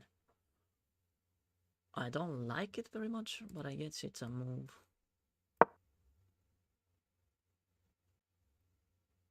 And then something like... Oh, he's coming first at me, Ryan. Yeah, h5, h4. I was trying to make this work. What I could do is to sack a pawn here and play bishop here. So if I take with a pawn, and then it's going to be hard to enter. But it's sacking a pawn. I don't like it.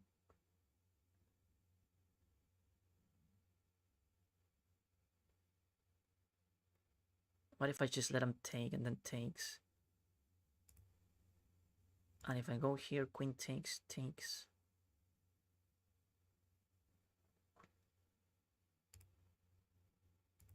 Let me see what happens here, because it's... So if he plays h5, we're gonna ignore him. Oh, he goes c3, which doesn't look correct.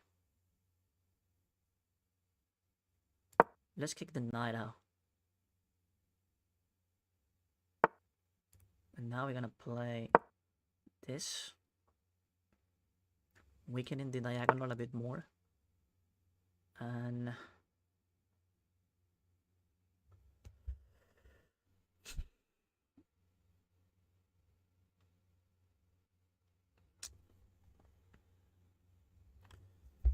how do we make progress here?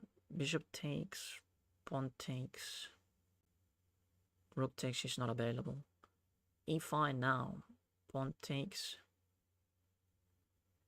and I take on h4. I like that. e5 now, pawn takes, and we take on h4, and it's going to be hard for him to come up with an attack. And the pawn on e5 is going to be weak. It looks like a good trade. Ah, but he can play f5, but I think... No, it's a very good move if I...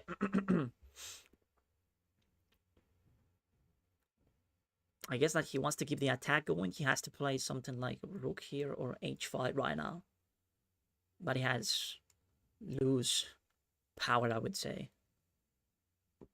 Yeah, e5, and I feel very confident now.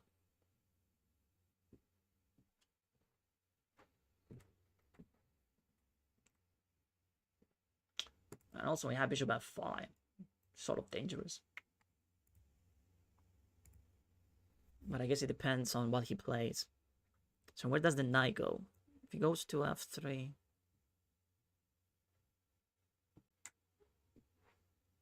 I'm gonna play bishop f5, he goes to f3.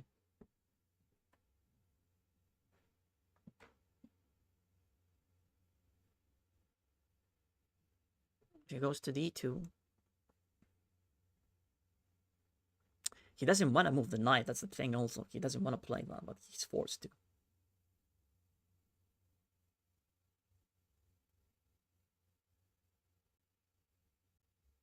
And this pawn is a very good asset. Alright, so he goes for this variation. Because he really doesn't want to take. I'll take on h4, because he prevents counterplay. User. He has a knight on the bishop as well. Okay.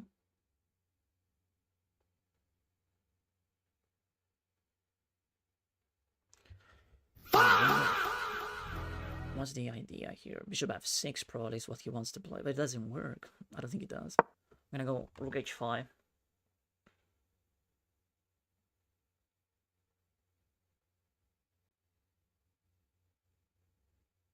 So this is a target.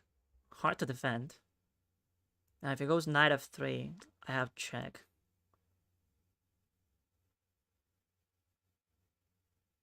And then maybe I place the bishop on e4.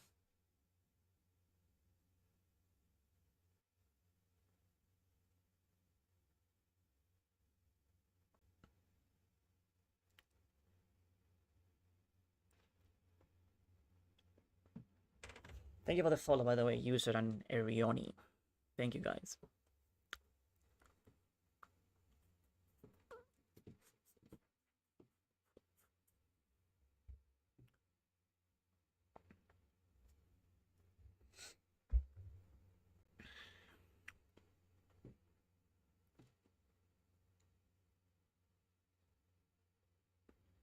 Okay.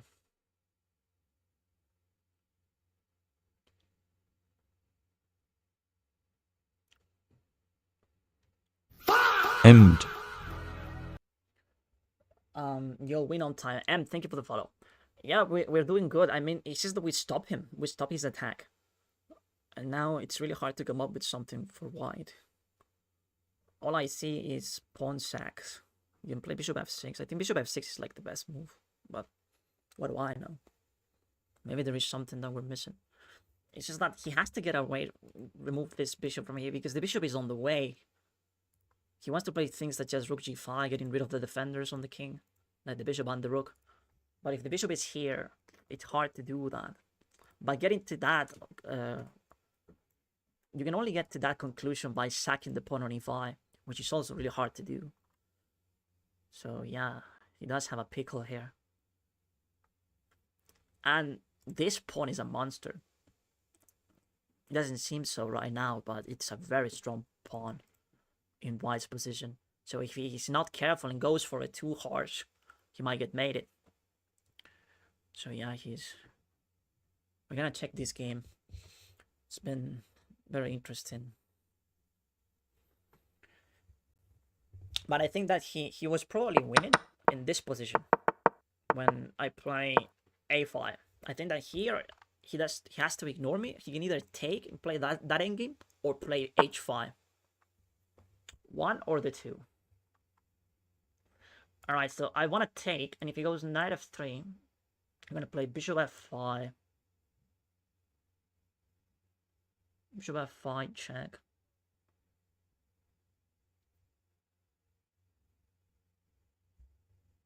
That's my plan. And you can play knight there also. No, that's not a move. So I'll take on e5. I'm not afraid of this discover attack, because then I can simply take. Knight f3 is like the only move that you can play for the discover attack. But like I said, I'm just not afraid of it. Am I hitting the rook as well? I could never take it, I would say. This bishop is too strong. I mean, I would never take it. And then we have this check. And now I'm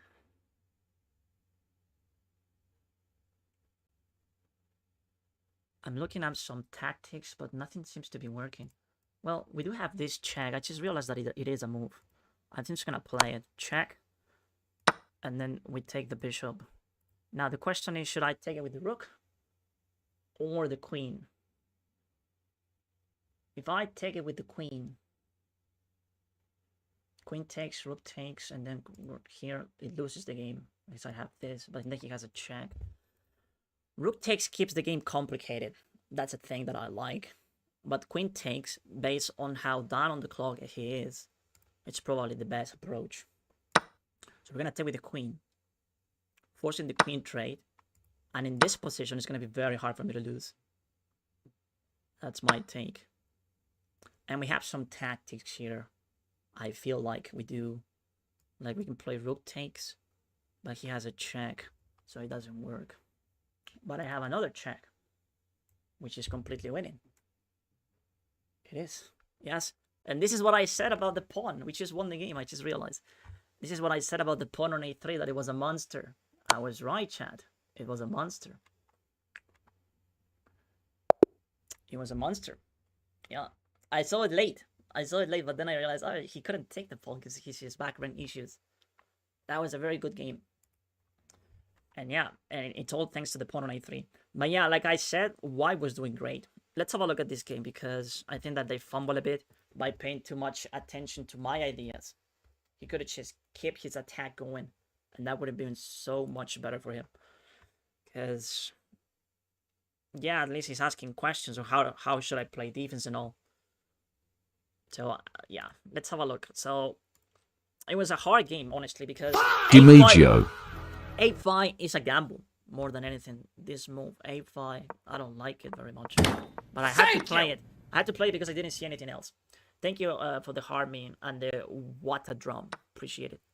So let's see. So we had g6. Yeah, in the opening, nothing to say, honestly. It was theory until move. What move is this? Until move 15. Is it 15? What move is this? Yeah, 14. So h5 is not recommended. They prefer b5. Yeah, h5 is a bit rush. I don't have to play it immediately. Because h4 is also a move that they want to play. Well, it's whatever. Rook e8 is also a bit... King h7 better. Neither e6. I'm glad that I played. Asking questions. So the knight has to go back. And queen a5 is just a blunder. Why? Because of knight b3. Damn it, bro. Bishop a6. Bishop f6 was better. A bunch of mistakes. Knight b3, and we're doing great. Bishop c6 is a move. I take, rook takes, and then d5, a4, and yeah, I lost the game right here. So, I had to play e5 instead. It's really hard to find, honestly. Because it takes, and then bishop c6, I guess. Oh, bishop f5. Nah, I don't think I would find this. But now the pieces are great. And black is completely winning. So, next time I'll try to remember that d5 is a move that I want to play. Sorry, e5. Not a5, which a5 is just losing. If he finds h5. Yeah, this is the critical moment. And I knew that it was very good for white to play this. It was very good for white. And I gambled like this. Because I was hoping that he would react. Because this is sort of scary, right? It is scary. And he reacted, which is a mistake, right? Yeah, c3. And once again, e5, such an important move that I missed. And now a3. And now black is just doing great. And now e5. 5 turns late, right? But we play it. And then after rook takes, and rook h5, and bishop takes, and then bishop f5, and then bishop takes c3, and then, yeah, the engine prefers rook takes, and I think I would play it, but I decided to go for queen takes, just because of the clock situation. Like, he only had a minute, and if we're down, the queens are not in the game, it's gonna be very hard for him to win this game. So that's why I decided to go for the trade. And now we just have mate in 4. Yeah, I guess he plays rook here, which is take, and then after knight takes, we have checkmate. And yeah, it's the pawn that I was telling you about. Oh, sorry, you didn't get to see that part of the board, but yeah, it was because of the pawn on a3. Good.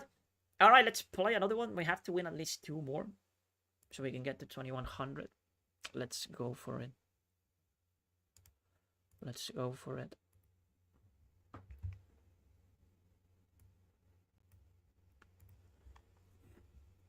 Oh, I cheated for sure. Damn.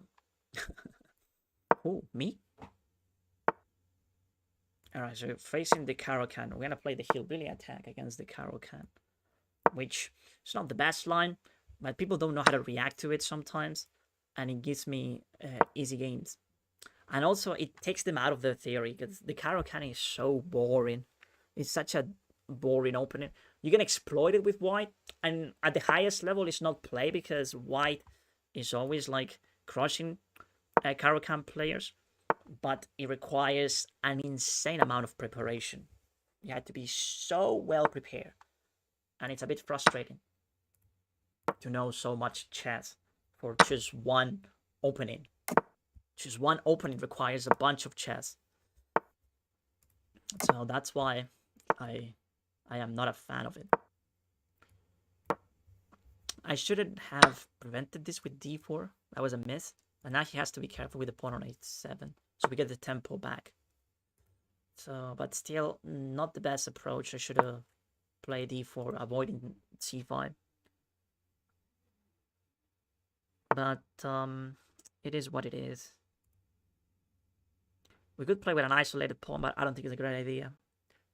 So let me go here, and we're gonna try to force him to lose a pawn on h7. So we do have some compensation because c5 was a bit rushed. So we're gonna get the pawn on h7, and my position is sort of good now.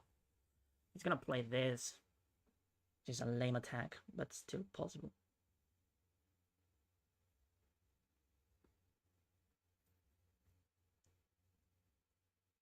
I could have gone here also. Maybe I should have considered that.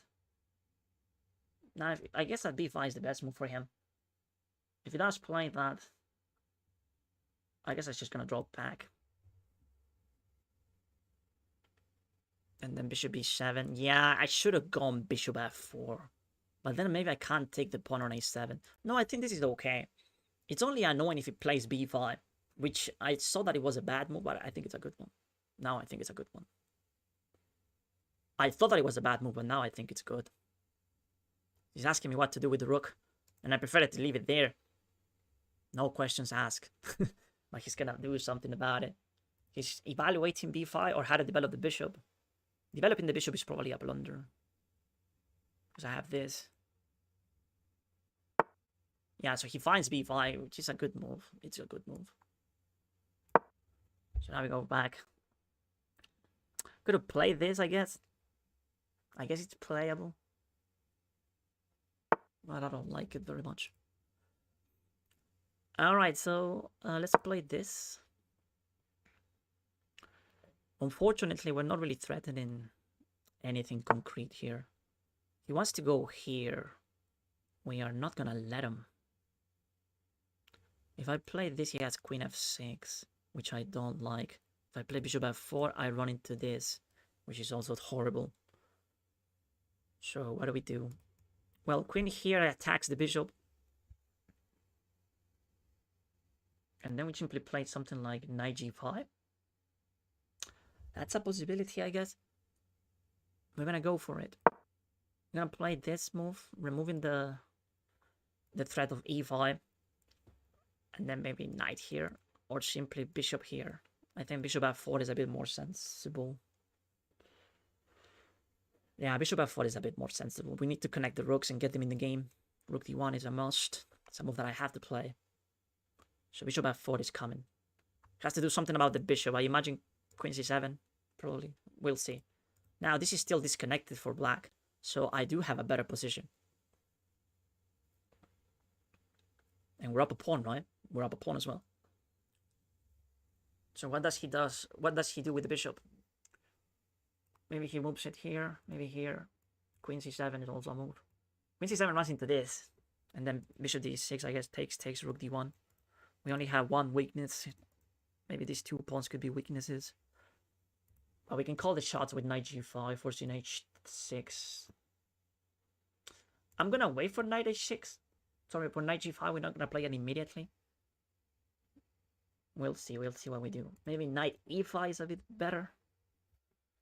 Okay, but like I said, this is easy to play. And that's why I like the hillbilly attack. Because this position for a Caro-Kann player is not what they want. It's full of tactics. I mean, I wouldn't say that it's full of tactics, but you have to be careful. Usually Caro-Kann players are like rats. Right? They like to play in cages. I'm sorry. If you play Caro-Kann, maybe you're not a rat. But that's how I feel that they play. And the cages are very important for them. But this is not a cage. It's an open position with bishops. And I don't know. I feel very comfortable being up a pawn. Are you in Dublin now? No. No, I'm in Santiago, Chile. I went back to my country. Couldn't you have kept the queen g4 then? Bishop a6? Yeah, the problem with queen g4 is that if I go bishop a6, he has queen f6. And then I have to move the bishop away. And then e5 is a move. So, where do you place the bishop after queen f6? You have to move it again, you see, and the queen is still at target with e5. He played bishop c8 because e5 is on the menu. That's the move that he wanted to play the most.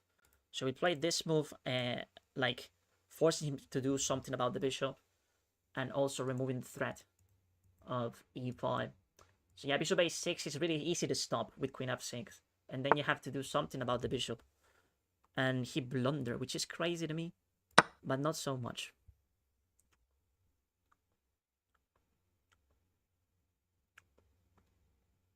After thinking for so long, blundering that is sort of crazy, don't you think?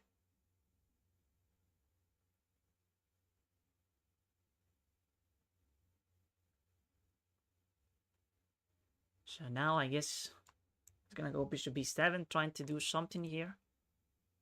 It's the only thing that makes sense for him now.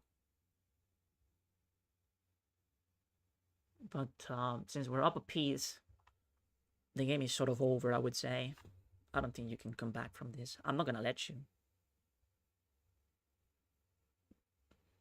Like, if I blunder here, it's gonna be crazy. Like, no, I think you should resign. But he's not gonna resign. Bishop b7 is still a good attempt to complicate the game.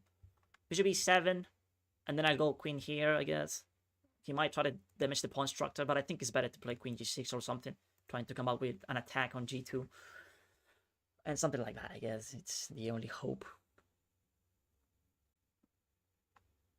Maybe queen g5 is also, like, super good for me. Yeah, maybe queen g5 is just better.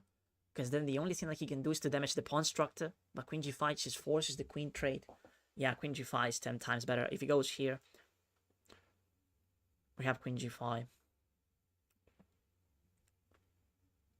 Another thing that is very important at the highest level, I'm not saying that a very good player, but I heard this from a top player when I was studying chess, is that you don't have to rush development sometimes. Like, you see that my bishop hasn't been developed. And yeah, in principle, you're supposed to develop your pieces all the time. But the bishop didn't have a decent square during the entire game, if you ask me personally. So that's why it's still on c1. Because I didn't see a single decent square for it. So even though you're supposed to develop your minor pieces in the opening and all of that, there are always exceptions in chess. There are always exceptions.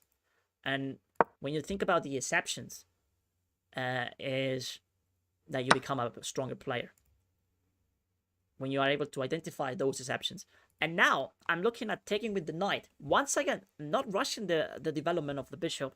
So I can play knight h3 and then maybe knight f4 and keep the knight in the game without damaging the pawn structure. Because if I play bishop takes now, people would say that it's the best move because it finishes development, but it damages the pawn structure. But in the end, how important is it for me to have a damaged pawn structure? So now we need to consider these two ideas, right? Is it terrible to have a double pawn here, being up a bishop? Or probably we should take? Jamie, I would say that it doesn't matter. And honestly, the knight is a bit awkward on g5. It would allow him to go h6.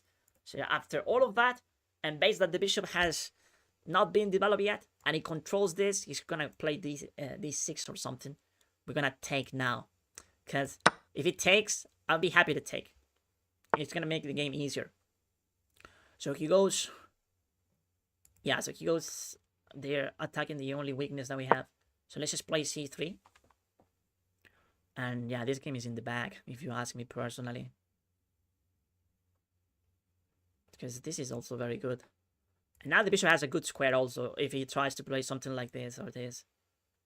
Well, if he goes h6, maybe I'll play this. And then g5, maybe this. So yeah, f6 was more expected than the other move, because he wants to play this. But not concerned at all. Now he's just going to try to control the open files, both of them. And g4 is a bit desperate. A bad move, I would say, generating weaknesses. But we have to capitalize on it first. We have a couple of moves to have that under control. But first, we're going to play h3 so we don't lose the game with our back rank stupid nonsense. And he's trying to trade. Yeah, maybe I should have gone here first. The trade is sort of good for him. We're going to involve the king in the game. No, the trade is not good for you. We're up a minor already. Aha. So let me play king here. If he pushes, it's just weakening his king as well, so it's not the best plan.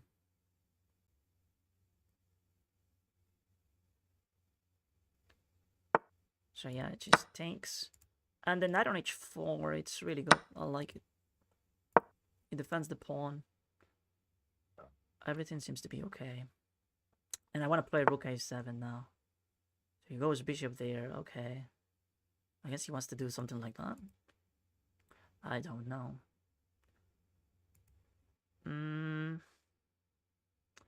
We have a bunch of options. I'm trying to see what to do. I would also play this, I guess. f3, so we don't have to worry about the pawn on g2. Let's play f3. Everything seems to be winning anyway. I would also play simply knight takes, but pawn takes wins the tempo. If he goes here, we just take the rook, takes, and then b4.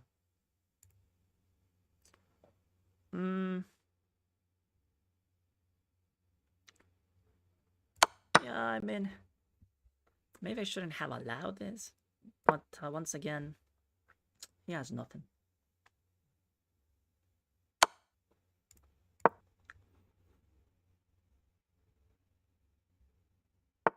And now we're gonna punish him for opening up the king this way, right? Should I do that? How do we do that? Let's play this. I like it.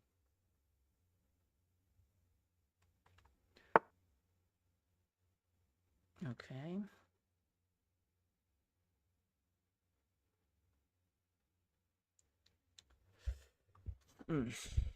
So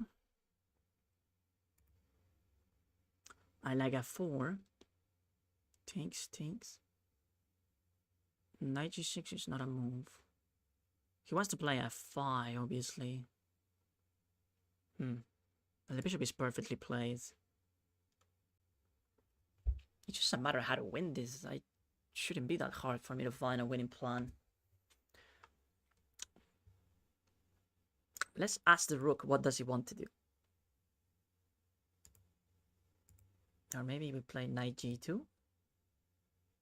I don't know.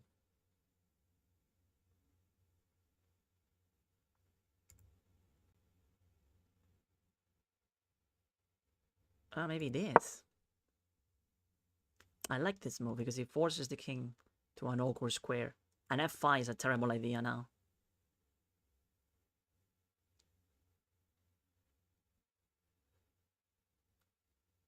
Yeah, I'm very happy with bishop h6. Because the bishop is still controlling the checks. And f5 will be catastrophical. So he can never play it. So now we can force the bishop to go back or play some defense here in a very stupid way. We have a check on g7, but it's not worth it yet.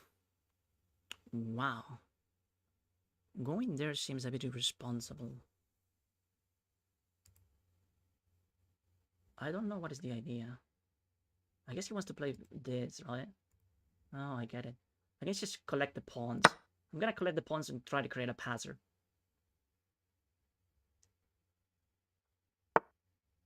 Oh, he goes there, okay. Let's just give a check. Go here. I allowed this. A bit inaccurate. Let's go here. We had too many pawns, I would say, if you ask me. So takes is a possibility. But we don't have to play it. I can just take here. Or take with check. Taking with check is probably better. Bishop takes.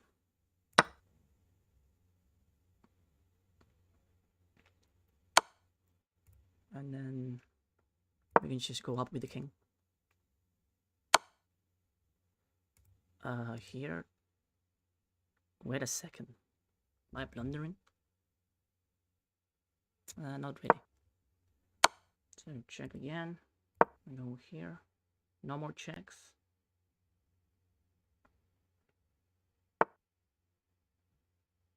He wants to do something about the...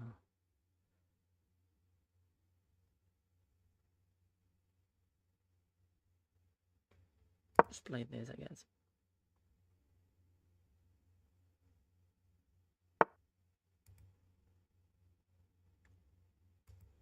Hmm.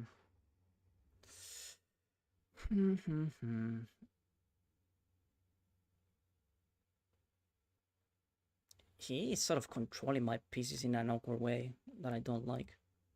Let me go here, get the knight out of the way.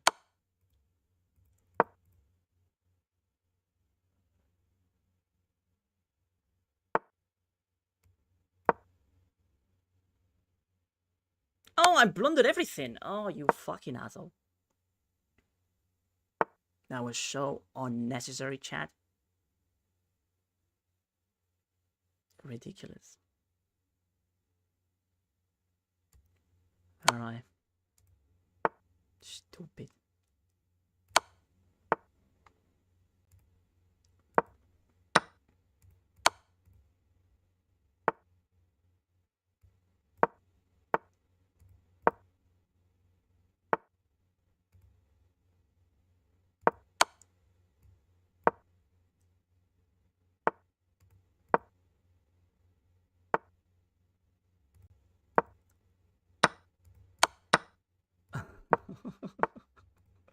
That was such a bad endgame technique, bro.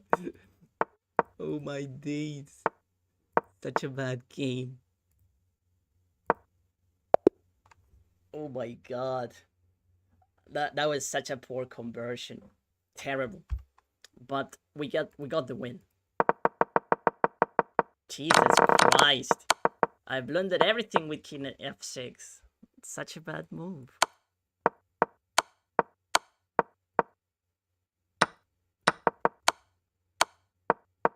And then I blundered the pawns as well. Damn, he did a good job, honestly. No, it was me. I played like shit. Not really him. And then here I had to go c3. What am I, stupid? I am. Oh, sorry, c6. I just played c6 here. Damn, bro. Incredible. And then, oh my god. Yes, that's the move. Obviously. Not bishop there. That's just stupid. Okay. Terrible conversion, but we won.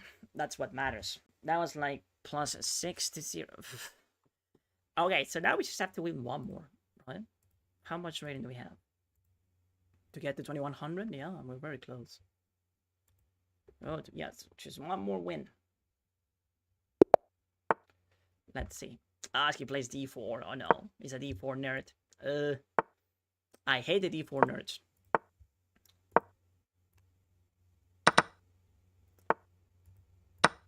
Look at the way they play. It's just so bad. I hate it. And this line is very problematic. I don't like it very much.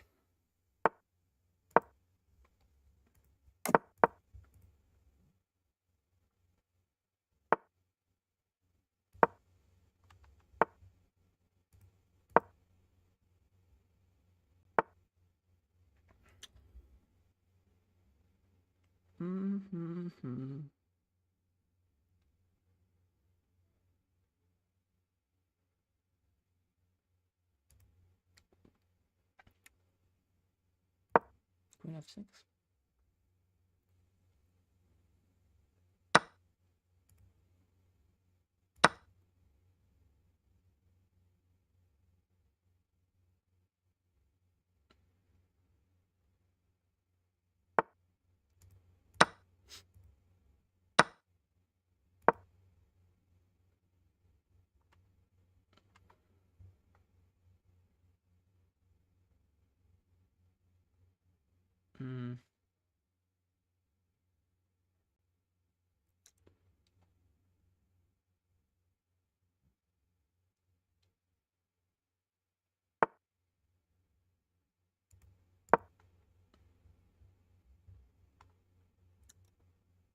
He just blundered there, I think. Maybe he didn't. No, he did.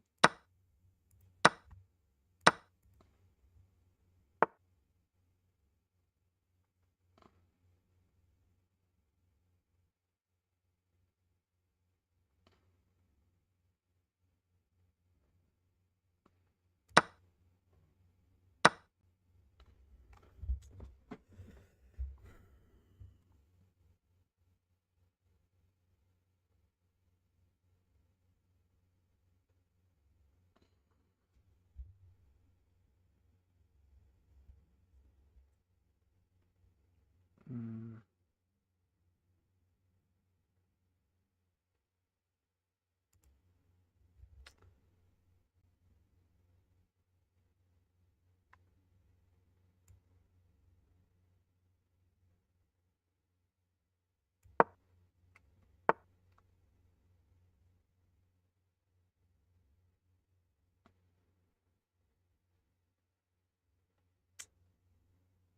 Yeah, that's probably a mistake on my end, right?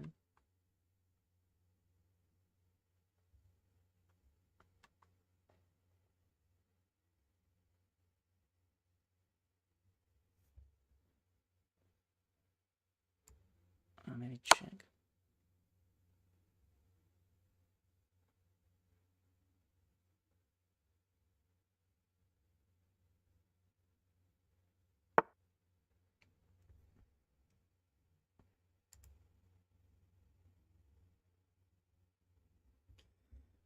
Hmm.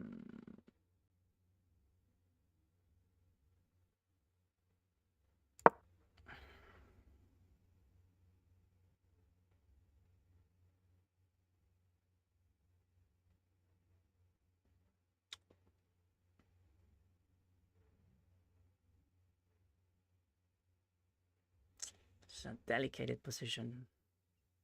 It's very easy to blunder here.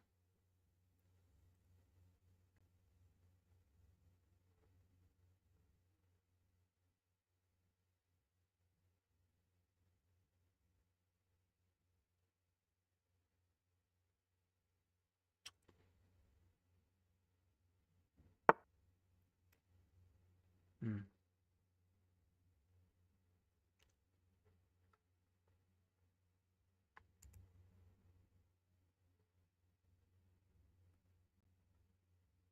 Range 3. Oh, he has this as well. Oh.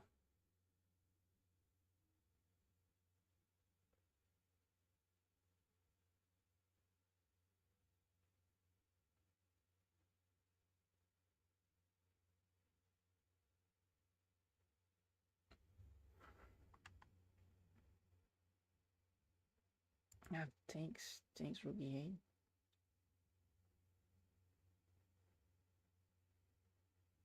I has queen e1. Hmm.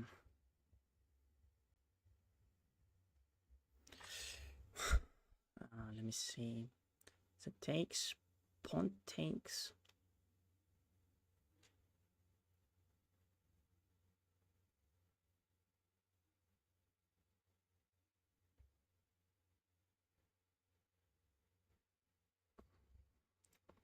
If I check on h3, I lose. Oh, this is awkward. I don't like it. Okay, I'm gonna play takes. And then go here.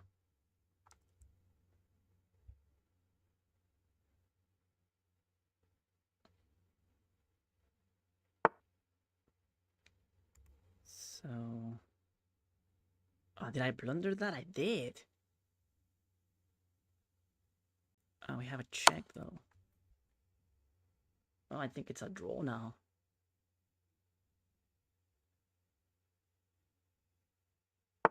Hmm. I blunder, I feel. I could have won this game. But now if I take with the... I can't take with the rook because I'm pinned. And if I take with the queen, he's gonna take. And then takes and I get mated. Oh, it's a draw. Shit.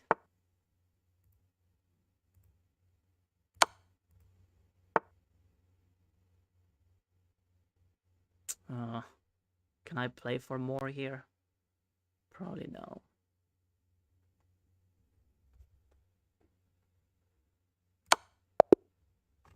Damn it, chat. What? That was a d4 nerd, obviously. Ugh. Why can't you take the pawn? Because I get mated. There is a background problem there. I get mated. He can sack the queen, and I can't take it back. Let's have a look. That was a bit stupid. God damn it, those D4 nerds. I was winning, but I guess I shouldn't have allowed. I think that rook e8 was a big mistake.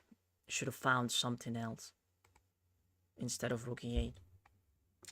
Maybe rook c5 to move, but he can still block. Let's have a look. Stupid d4 nerds, I hate them.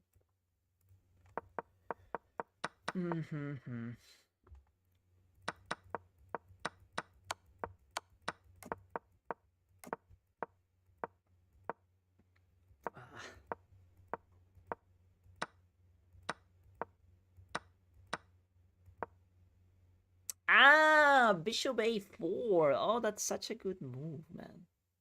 How did I miss bishop a4? Stupid. Queen d6, stopping the pawn, also very important. Takes. Is a draw. Now black's a little bit better, but it's microscopic. And yeah, so it's a draw all around. I don't have this move. I thought I did, but I don't. Win h3 maybe. Oh, I'm winning here. Oh no. But why is it so winning? Takes. I think. Takes. And then f6. f6. Oh! Goes here. That was my winning chance. I'm stupid.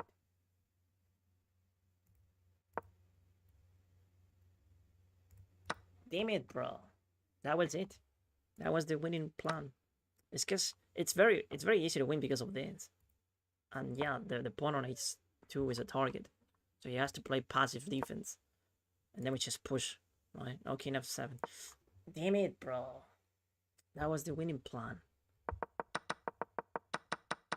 So queen hit is a blunder. Because I can play queen takes. Oh, man. I didn't see it. God damn it. Stupid d4 nerds.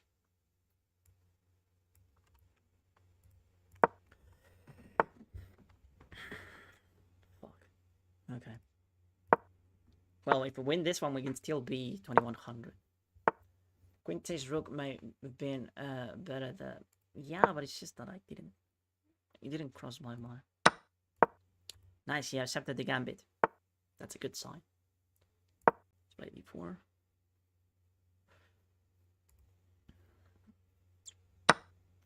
Pawn takes. Queen b3. Queen f6. And here, it's not bishop here, it's short castle. Short castle. He goes h6, but it's not important. Now, let me have a look at this. Does this work?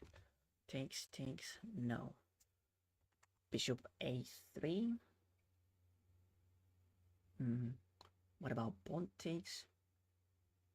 Pawn takes. Knight takes. It's not available. Yes.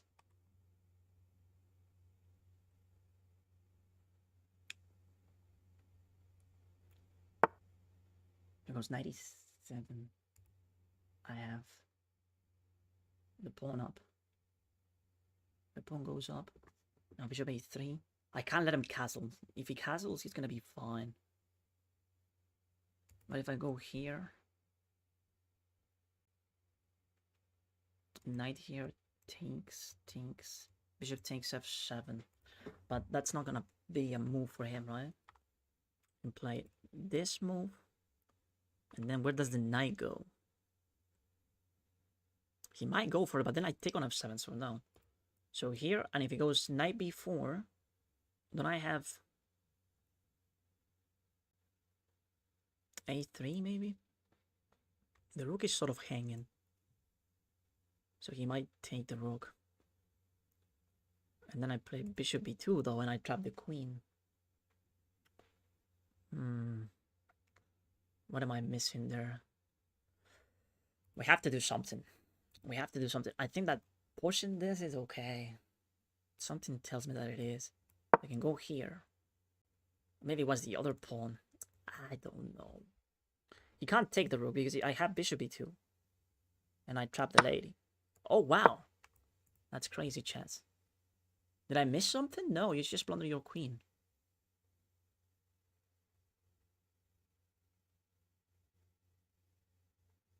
Okay, now we should be winning.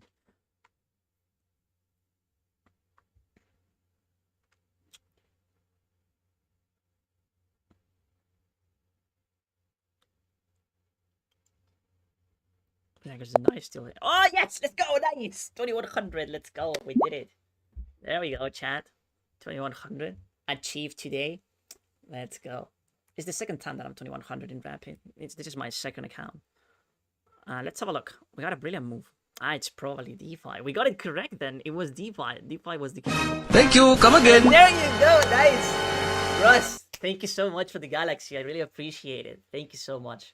Yeah, bro, promise. Bro said it. He said, if you get to 2100, I'll give you a galaxy. And bro just delivered. Thank you, man. Thank you so much. W tactic. Let's have a look how W it is. Because it was really hard to either whether I play d5 or e5. It was a really tough decision. But I think that d5 is the brilliant move that the chess.com is talking about. Because if I go e5, he has queen g6. And queen g6 and black is going to be fine. They're going to castle. So let's have a look. Oh, nice! 100% accuracy. Oh my gosh. Let's go with a brilliant move. Oh, that's just lovely, chess. Nice. Nice. Nice.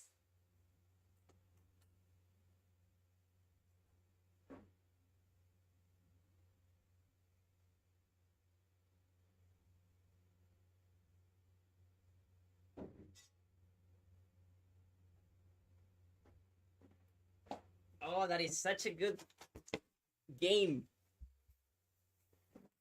Let's go, chat. Splendid, right? When I game for 2100, exactly, man. I appreciate the galaxy. Thank you so much. Thank you, come again. Okay, come on. No, that is just too much. Thank you, guys. I really appreciate it. That's just amazing. Thank you for the support. Okay, let's have a look. Let's see, because it's very instructive. It's very instructive indeed, right? So we play like a 2600. Damn. Damn. Another one. What a good game. Yeah, it was. It was a good game. We make some good calls right here.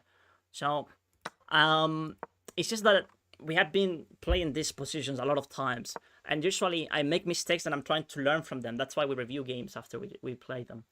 And one of the mistakes that I make is after queen b3, they play queen f6. And here, it's so tempting for some reason to play bishop g5. You see, bishop g5 because it's with a tempo and so on and so forth. But it's not the best move. And it's hard to remember that it's not. It's just not the best move. The best move here is short castle. You see? And he gets an exclamation mark because it is a great move. It is the only one that keeps the game like sort of balanced. Because remember, you sack a pawn. Actually, you have sacked 2 pawns in the opening. Okay, and then a6. Wonderful, a mistake. And then pawn takes. Understanding something very important. Like pawn takes was play mainly because if he goes knight takes is available, and then bishop f7. Like the main idea of having this battery right here is to put pressure on f7 and avoid that the king castles, so black can go roam more easily. Okay, so that's why I decided to take this pawn, and it's a lovely center, right? If you think about it, like we are controlling so many squares in the center of the board, so that's why I took. And then after knight here, I knew that I had to do something because everything is properly set. We have a very good center, and even though we haven't developed our pieces, we have to do something because black wants to castle. So that's why I decided to play, which is a brilliant move, which is so cool. It's very cool. d5, which is sort of blunders the rook, right? But you can't take it. If you do, you run into bishop b2 when the queen is a goner, right? And here, it's a very good move because the best move for black, for black here, is b5. And b5 is the type of GM moves that you don't get to see unless you're 2400 and a very experienced player. At 2000, I don't imagine a single player finding b5. b5 is extremely difficult. I was looking at this line. This line is a bit more common, I would say, or like something more expected at this level. And then bishop b2, which is good to know. And now once the queen moves away, I guess we keep pushing, right? Or we just take... No, so then many people would see this threat and they play queen g6, right? Yes, obviously, queen g6. Ah, but then knight here. Okay, yeah. So we're coming through. Excuse me, we're coming through. What if he takes on e4? How do we kill them? d6. Nah, I wouldn't be able to find this. But I guess the idea is f7, so maybe I would. Yeah, maybe I would find this. And now, knight takes f7. Oh, yeah, the rook is hanging, and we are threading this fork. Yeah, it's just over. Okay. Rojan. d5, and after queen takes, just bishop b2, and we won. Nice. Very good game. Very, very good game. Thank you for the follow, by the way, Rojan. All right, chat, I'm going to take a break now. I think I had enough chats for the day. It's been 3 hours, 11 minutes. Yeah, too much time. Thank you so much for watching. Have a lovely... I hope you learned a couple of things. I hope it was instructive for you. And shout out to the support. You went crazy with the Galaxies, guys. Thank you, thank you, thank you. Mr. Yar and Lucas. Thank you, guys. I'll see you tomorrow, okay? Thank you so much. Have a good night. Bye-bye. Congrats. Thank you, Lucas. Mudblood Stud Gaming. Mud, thank you for the follow. Thank you, guys. Thank you, thank you. Have a good one. Bye-bye.